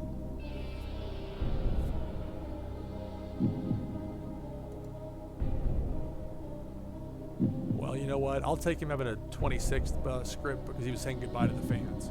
I can take that hit. Again, a developmental promotion with a popularity of 2. Not like number 2 promotion, but 2 out of 100. So if it was a 26 and it's not a blow-away promo, you know what? That's fine.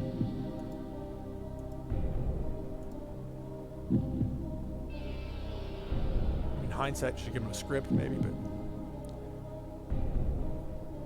easy enough to move on from there.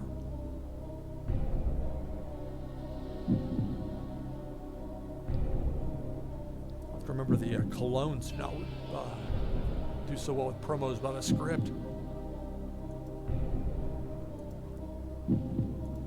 Still got a 46 though, so it's not like it was an abrupt halt to the fun. That was what, a 2-minute promo or 3 or whatever.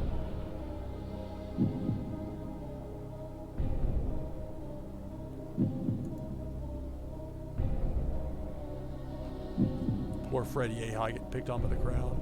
Although, you kind of see the difference there.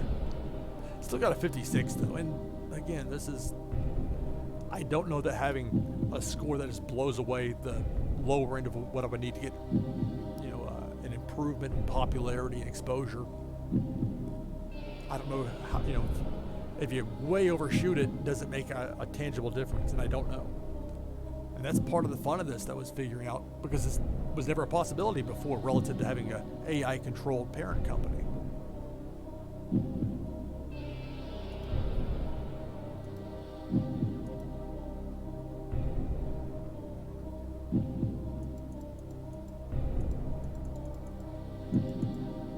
Low heat. What's up with that?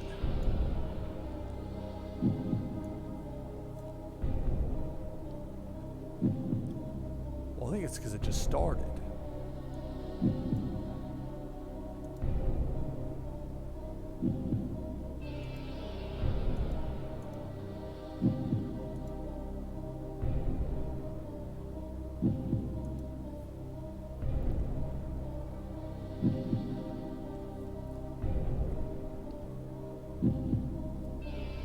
my hope is that some of these people from Impact will be allowed to work my show.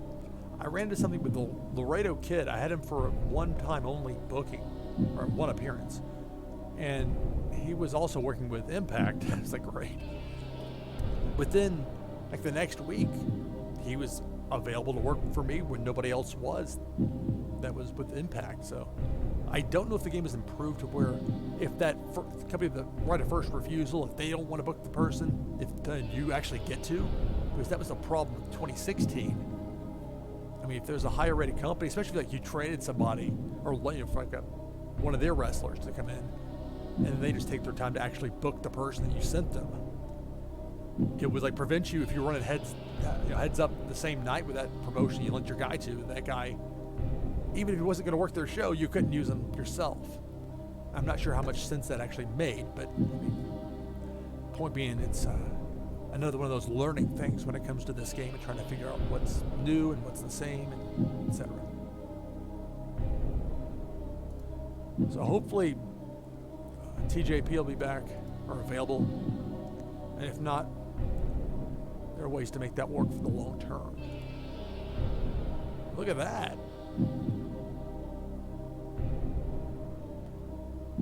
I let Theory keep his fan favorite gimmick. Got very good. That's 68.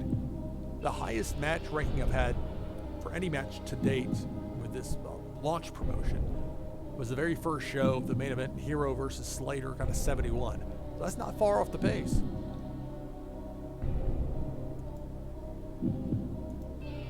Got the crowd buzzing, so that will help in theory for the later matches. Chris Hero laying that out nicely.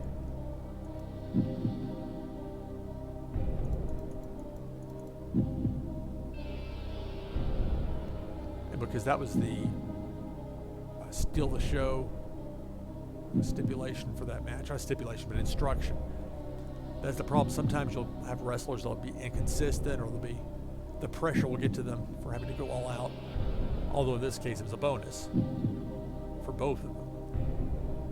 And you can deal with a little bit of inconsistency, that's fine. Nothing to complain about here. And so 5 in a row now defending that sprint title. And it's a 10-minute time limit. And so I've had to go to a draw once before when I had Leo Rush against Cain Velasquez. Had that go the full 10 minutes. I mean, I think if you have a secondary title, it should have separate rules or reasons to exist. Not just another belt that happens to be around. That's not the main one. And now twice, and this is, I hesitate to call it too much of a success early, but at this point now, this is something that's worked for me. Just like it worked when I was running that Thunderverse mod in 2016. And I was playing shortly before this game came out. Something to think about. I was actually kind of hoping that the TNT Championship might follow that. Say, guys, feel free. Not that I was the first person to ever think of such a thing, I'm sure. But look at Filthy Tom. Masterful job of improvising interactions with the crowd. 56.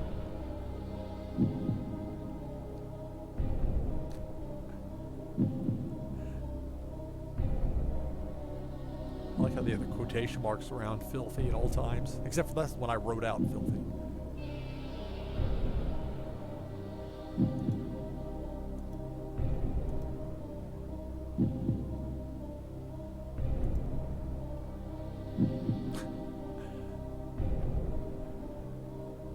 In hindsight, I should have gone through and been more careful as far as guys I brought in with their gimmicks.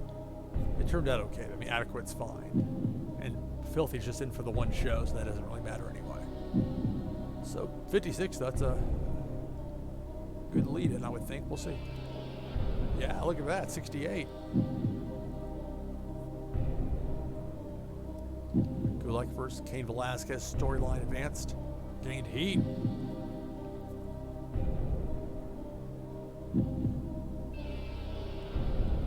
Although it was Filthy Tom just being in for the one show, he put over Gulak. But hey, that's a big win for Drew Gulak. Filthy's popularity is what, it's like 57. I believe.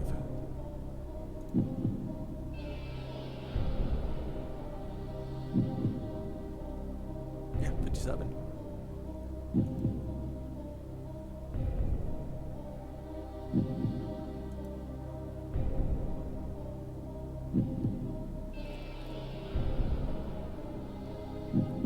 And it went 16 minutes, and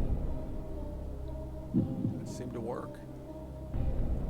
Sometimes I wonder if I'm undercutting myself by not having longer matches, but you also have to be careful with that, because maybe that's not what the crowd wants to see in a longer match. Can be perhaps more negative than whatever positive can be gained for wrestlers that thrive better at it, particularly when it's like the mid-card spot.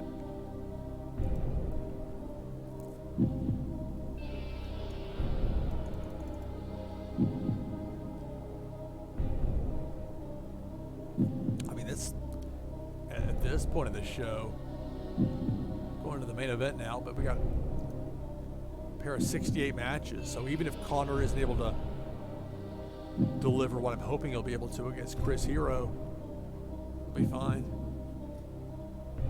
in theory.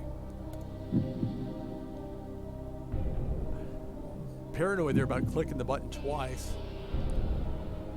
A couple of shows ago, I accidentally skipped past one. Now, because I record these locally and stream live, I was able to pull it up later. It wasn't very many frames, but I just had to freeze it on one, and I got the information. There's a hype video.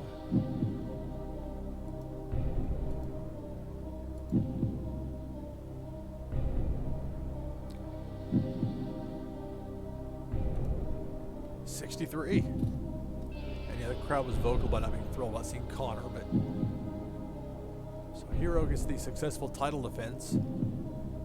Konnor gets easily his best match to date. There's like see Konnor and Alicia Fox are a good pairing, but it's Alicia Fox who's getting called up and not Konnor. But I'm less worried about that than I'm not worried, but less thought about that. I was just curious, like, what would the computer do? Will they try to call somebody up? If I have somebody they want, will they ask me? Will they not? Well, it's just that's because this was not possible before. There's not even like an expectation of like, well, this is what happened in 2016. ... Because it's usual in life. The best way to look at what's going to probably happen in the future is to look at past results in history.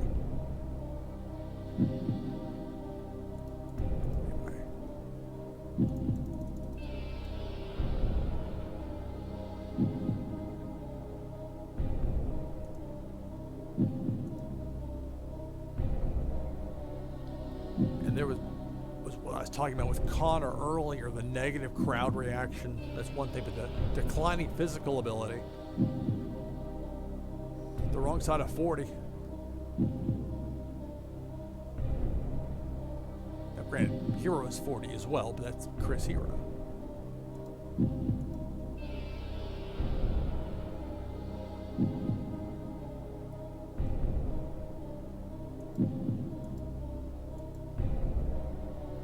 Pair of 68 rated matches, a 63 rated main event with a wrestler in Konnor that was probably reaching his upper limit as far as that was going to happen in a singles match.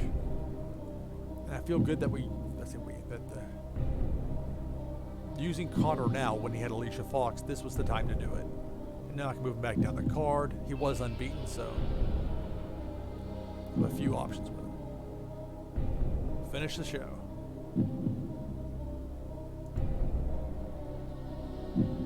Overall 65, popularity up in 46 regions, which is every region we air in, which is everyone except for Oceania and India.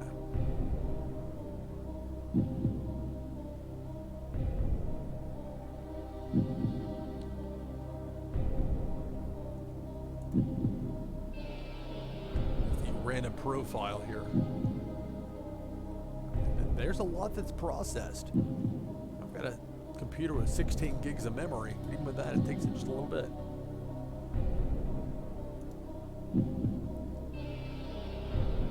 If you ever see me click over there, it's because that's the save game. And this is pretty good about saving my game in general, but doesn't hurt to do it that way. So, okay, yeah, so it was Austin Theory that came in for the one-off, and Filthy Tom came in for the one-off. And so, then you've got Leo Rush with another very strong showing in a title defense. He beats Austin Theory, a guy that really is a WWE developmental guy now, so it's not realistic that I could bring him in like this, but they let me, so I did.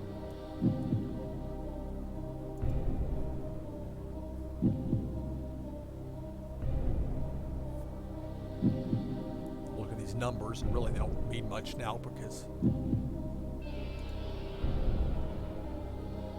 with the wins and losses from the last show, I imagine most have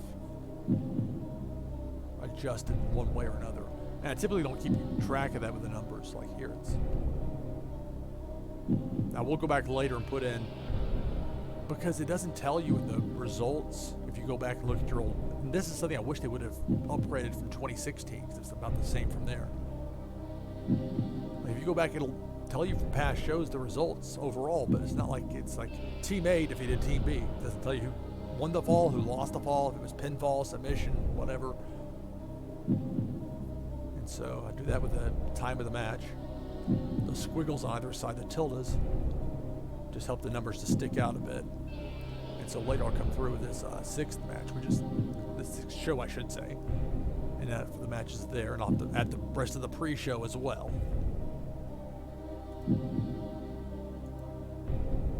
Okay, so we know Filthy Tom. And then there it is for Danhausen, called up to the main roster. And so this is the first time I've actually had somebody that was called up now move on up to the next roster, to the main roster.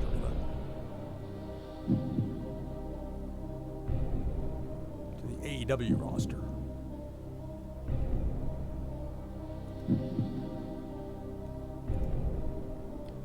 Okay, so 61,086.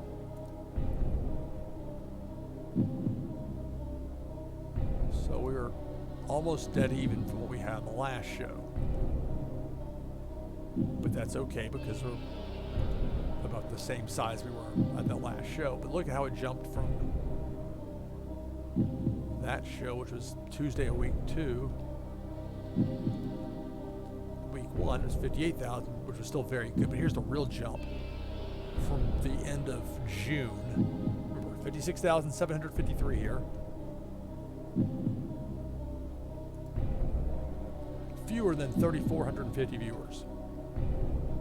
And that was just purely a matter of moving from like a 0 to a 1 as far as the popularity went.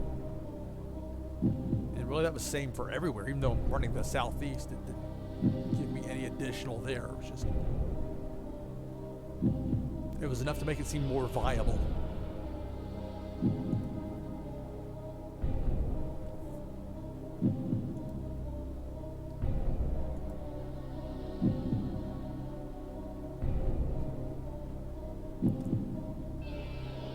Talking about this last show I had like it was something they clearly didn't see themselves. They just got the feedback that was positive. It's apparently a great show.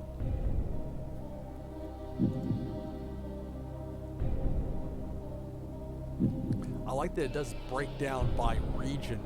You have to go through the hassle every time of going one at a time with those YouTube regional things and say, yes, I want this for this broadcast. Yes, I want this, etc.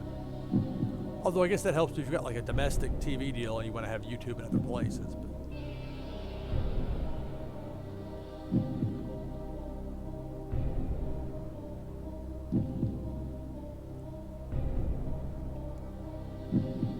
so I guess Mexico had 10,000 viewers, more than 45,000 for North America. Although that's Mexico is part of North America, but that's really Carney for United States and Canada. At least I think that's the case. Otherwise, why have Mexico in there separately?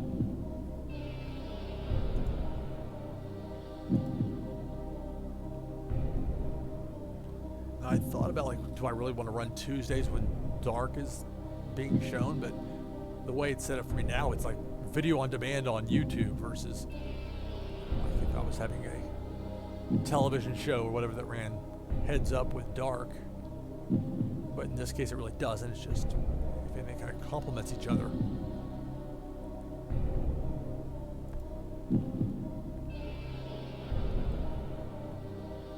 Let's see with Impact. Tessa Blanchard beat Rob Van Dam in a ladder match. I think it cheapens the titles. Yeah, this is different with Tessa Blanchard, okay? But in general, when it's treated like it's a men's title that a woman wins, you know, like with the WCW Hardcore title or whatever, where it was like Medusa would be the champion. Or the opposite with TNA, where you had like the women's tag team champions, and they had Eric Young as co-holder at one point. I think it was the case at the Lockdown 2012 show I mentioned. And my brother was like, because I barely was keeping track of things at that point. As far as wrestling goes, my interest in it had really waned for some time. But, you know, it was a chance to go.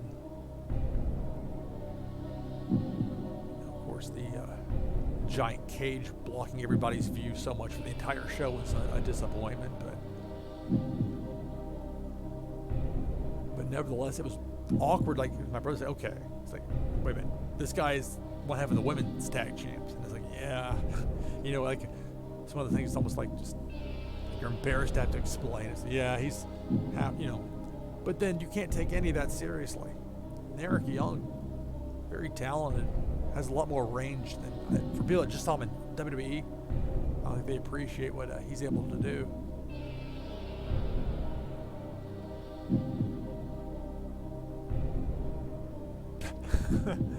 TJP beat Kylie Ray. Excuse me.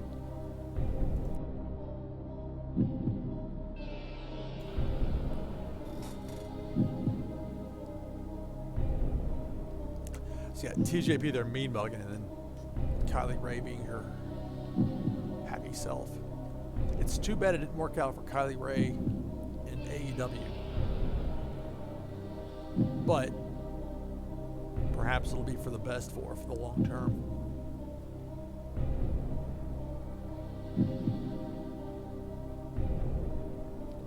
And so they will tape on a Tuesday and then air on a Friday, but they're treating it now like they tape every Tuesday. And so I have to plan accordingly.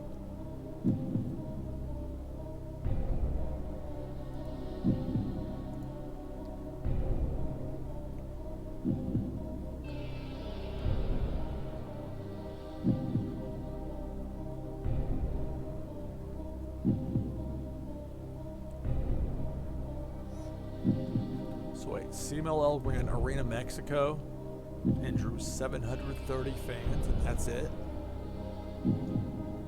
That's like the real Arena Mexico, right? It's not like the Martez before its designation as something else.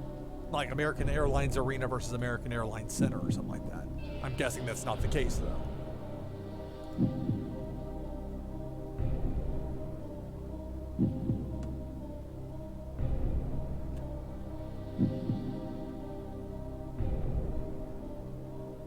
Although, to their credit, they managed to have a nice, even 6 matches and they're done. Like me, where it's like I'm scrolling down to have to see my entire card by the end of it. But it's not like my shows go on forever. It's just they're very segmented, just like I would produce a newscast. So you know the general amount of time you need. You get the associated content to go in there, then that's it.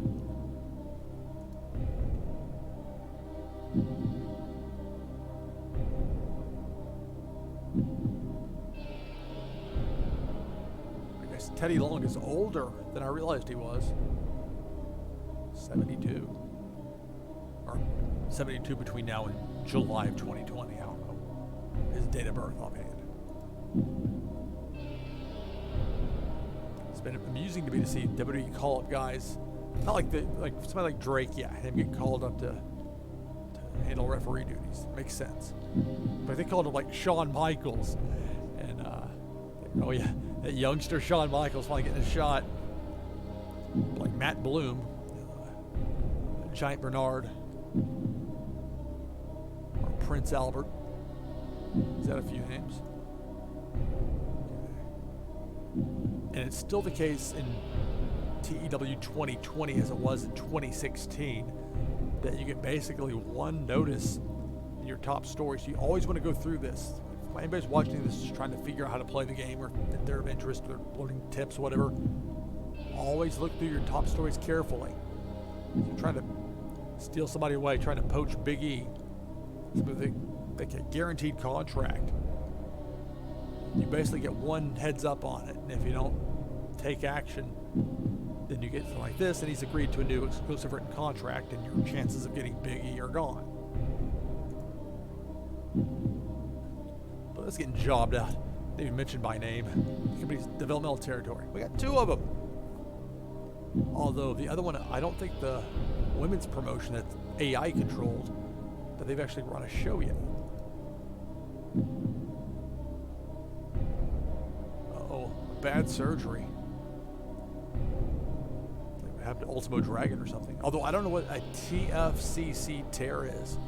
I found in this game that as much as I think I like to know details and specifics about sports medicine that most people wouldn't necessarily know, where like when I was in college and I had a bunch of friends that were nursing school students. The University of Evansville is a very good nursing program. And then I'd start talking about anterior cruciate ligament stuff that they didn't think I would know about, because I'm this broadcaster guy, journalism guy, not somebody that I could never be a nurse. They have an incredible amount of patience. I'm willing to deal with things that I don't think I could handle. But we're able to talk about knee ligaments or whatever, and so anyway.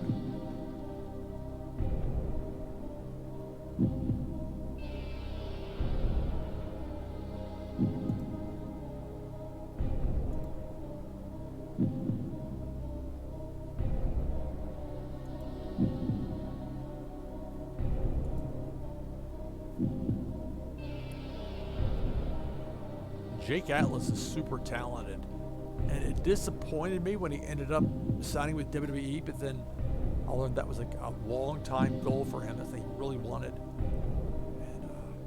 And wish him the best. Super talent. And again, unless people leaving as if this is some sort of like, end of an era, when I just brought them both in for a one-off.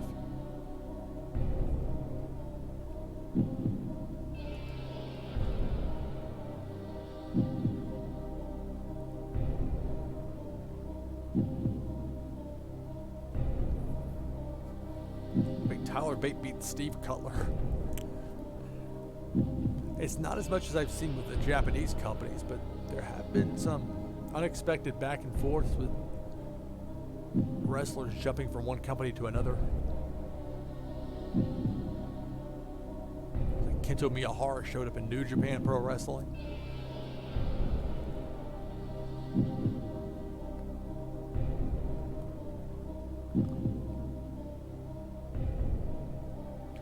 Mustafa Ali and Bo Dallas.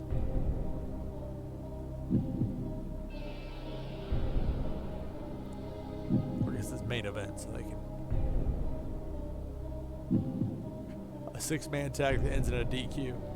But hey, they got the show rating at 68, so bully for them. Bully on them for that.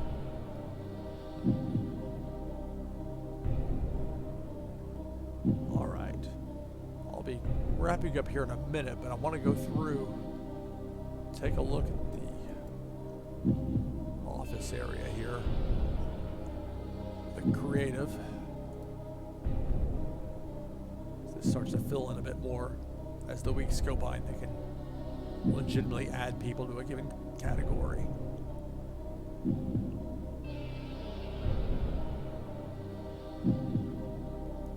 So you've got both members of FTR in the top 5, including Dax Harwood at number 1. Leo Rush has been super consistent for me. And aside from the brain fog that he suffered, and that didn't cause him to miss a single show, he's been doing well. TJP, great having him when he's actually available. Heath Slater, great having him when he's not recovering from a torn meniscus. It appears our next big things are yet to be discovered. Do maybe not do any scouting at all. Creative has nothing for you, any of you.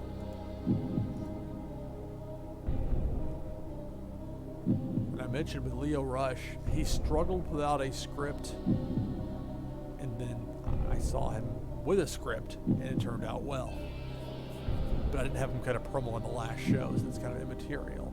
Now I could have Slater. I could utilize him in some way with his microphone skills.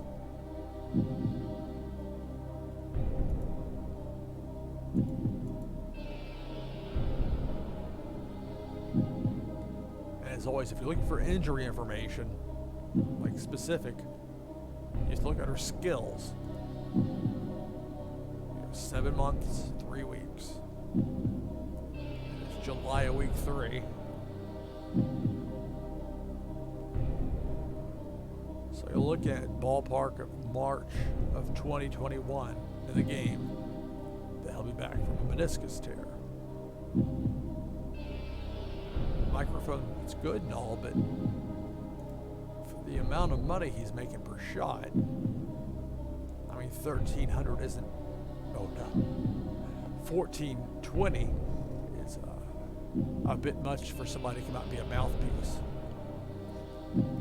So I want it to mean something also when he comes back. If he's hanging around just cutting promos and hanging out with somebody he's trying to help get over, that's great and all, but I mean, he's in his prime right now, 36, which, considering how long he was in WWE, might seem like a low number in some ways. Not that he looks old or whatever, but for now, he remains on the bench.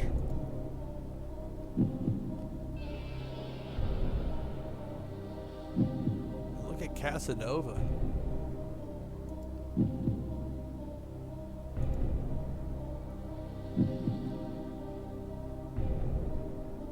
So the last match he had, or the most recent match, got a 50.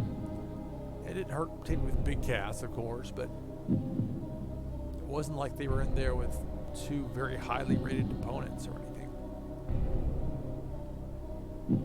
But it turned out pretty decently, so it's a positive.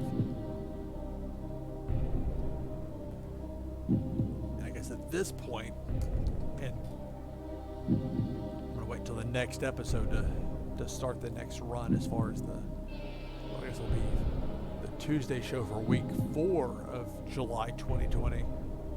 And I do want to get to that next month, the start of the 3rd month, but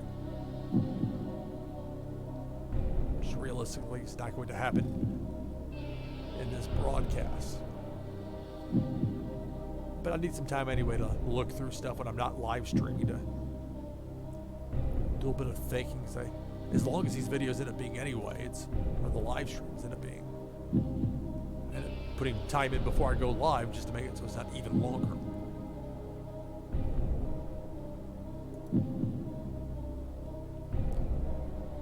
The funny thing with Casanova is that when he came to work for me, he was more popular in New England just like that. So, but still, he's everywhere in the U.S. a 32. Aside from that extra 10 points for New England.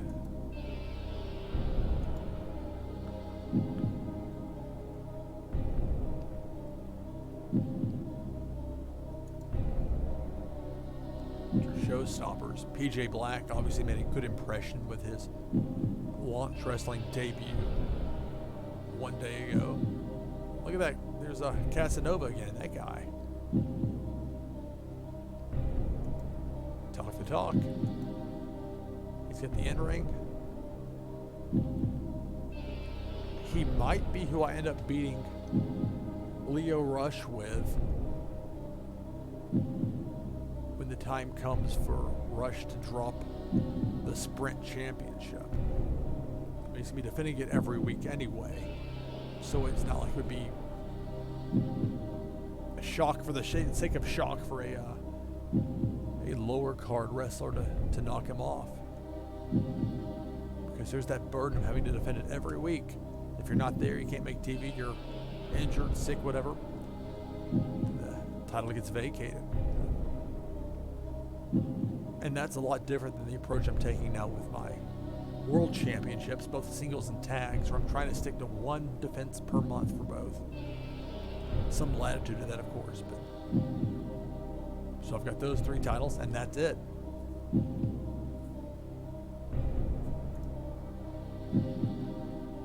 Saban's a nice ring general, and I can actually book him. He's working for Impact. There's got FTR there. And PJ Black showing up. Hope I didn't hurt him too bad having him on the losing side the last show. I mean, he didn't drop the fall, I don't think. Oh, I had it backward, actually. It was his team that won, but it was Gulak that got the pin on Filthy Dom. But still, it's encouraging when you see the key indicators there from PJ Black very high. He's 39, so still in that 5-year range. Generally, they say between the ages of 35 and 40 are a wrestler's peak years. It's the intersection of what you've been able to learn through your career and build upon, get experience, and become, very well polished and a great worker and everything else, along with the inevitable physical decline, especially as a pro wrestler, just because of how physically demanding that is and really dangerous in a lot of ways. I mean, it really is dangerous to be a pro wrestler. And even if you're lucky and don't have any sort of severe injuries, you take enough bumps and you're going to feel it every morning for the rest of your life when you wake up. Those are the types of sacrifices that some people are willing to make to be a pro wrestler, which is really something.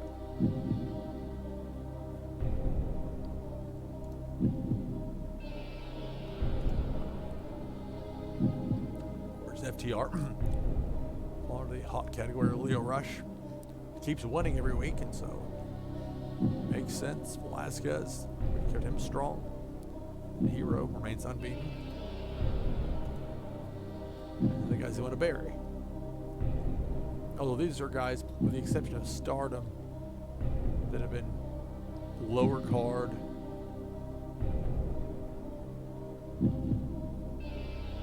But more importantly, they haven't had a whole lot of wins. Max Stardom, I think, to give him another shot and opportunity to be in position to have a good match.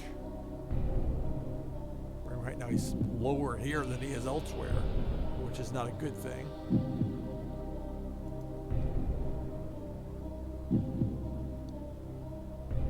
But the problem also is that he's 1-3 and he lost to Gulak in Stardom's last appearance. We got a 50, which is not bad.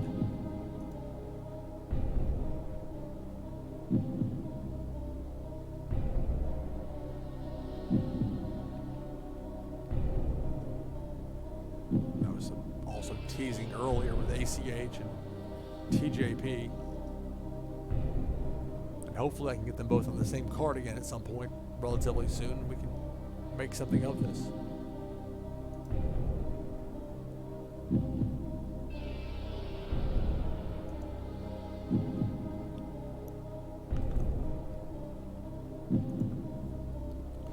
Let's see, hidden gems. I mean, it's like these are just wrestlers that are in my area in the southeast, and there aren't just a whole lot to choose from. Although I'm not sure with Mike Mondo if he actually is. No, he's tri-state, so I stand corrected.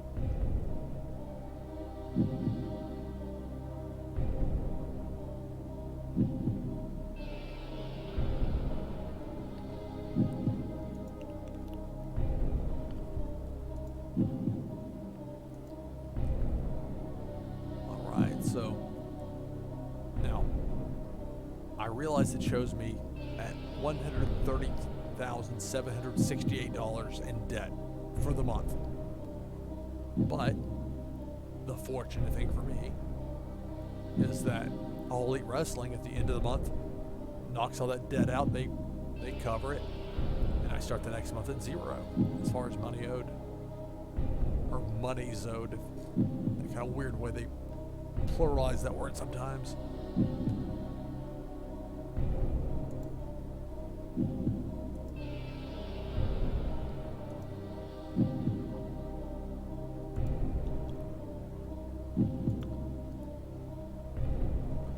this point, the only outlet that's willing to negotiate with me is YouTube.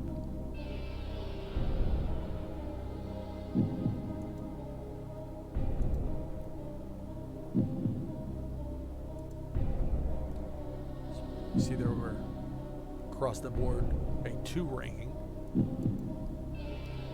Which you'll notice it was zeros. That was rough for June, and then at least we broke through a little bit for the start of July. Now, after the 3rd week, or my 3rd week of shows, still in week number 3, time-wise,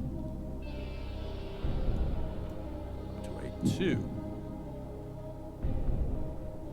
And so at least hopefully it'll continue in that direction and maybe pick up some more steam and rise quicker, and that'll be great. If not, that's just a different type of challenge to have to face.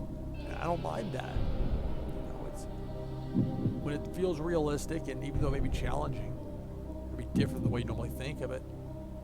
But a game like this allows you that sort of latitude as far as making a promotion and having it grow at the rate you want and be reflective of the elements you prefer the most. As I know they're insignificant. I have to reach 17 popularity, a home region of Southeast. I'm at a 2.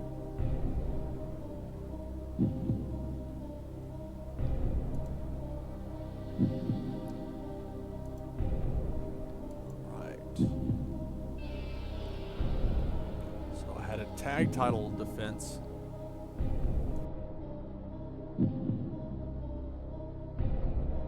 So I had a tag title defense on the 2nd show of July. So we're gonna have a couple of weeks coming up where I don't anticipate having a world title match on either show, but that's okay, because if you have them all the time, they're not special. They really don't mean anything. You can have even fewer defenses than that if you're so inclined. But just try and get out with the way that I've had it going to this point seems to be working okay. All right, so that's it for the live stream. As always, thanks for watching. Greatly appreciated.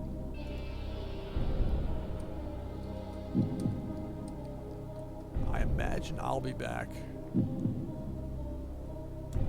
late tonight, as in like a Saturday night, like a Central Time Zone, USA time, Chicago time. But for me, that also means going well into the morning, considering it's past 6 a.m. local time here. But look, I lived this life for years. You produce a morning show, you're working overnights. That's just how it is. But I also like that I can concentrate on serious projects that I need to work on sometimes, and nobody's calling, nobody's texting, not getting emailed, not getting bombarded with stuff that's just wasting my time, or that I'd love to help with, but I'm super busy, etc. It doesn't break my concentration as much. And if there is a message at this hour, not now, but like 3 a.m. or whatever, and it's not like a spam message, it's probably gonna be something important. So hopefully that won't come into play. So that's it for this stream. Thanks as always for watching. Catch you next time for episode number 13 of Lou Pickney Plays Total Extreme Wrestling 2020. We'll see you then. Thanks.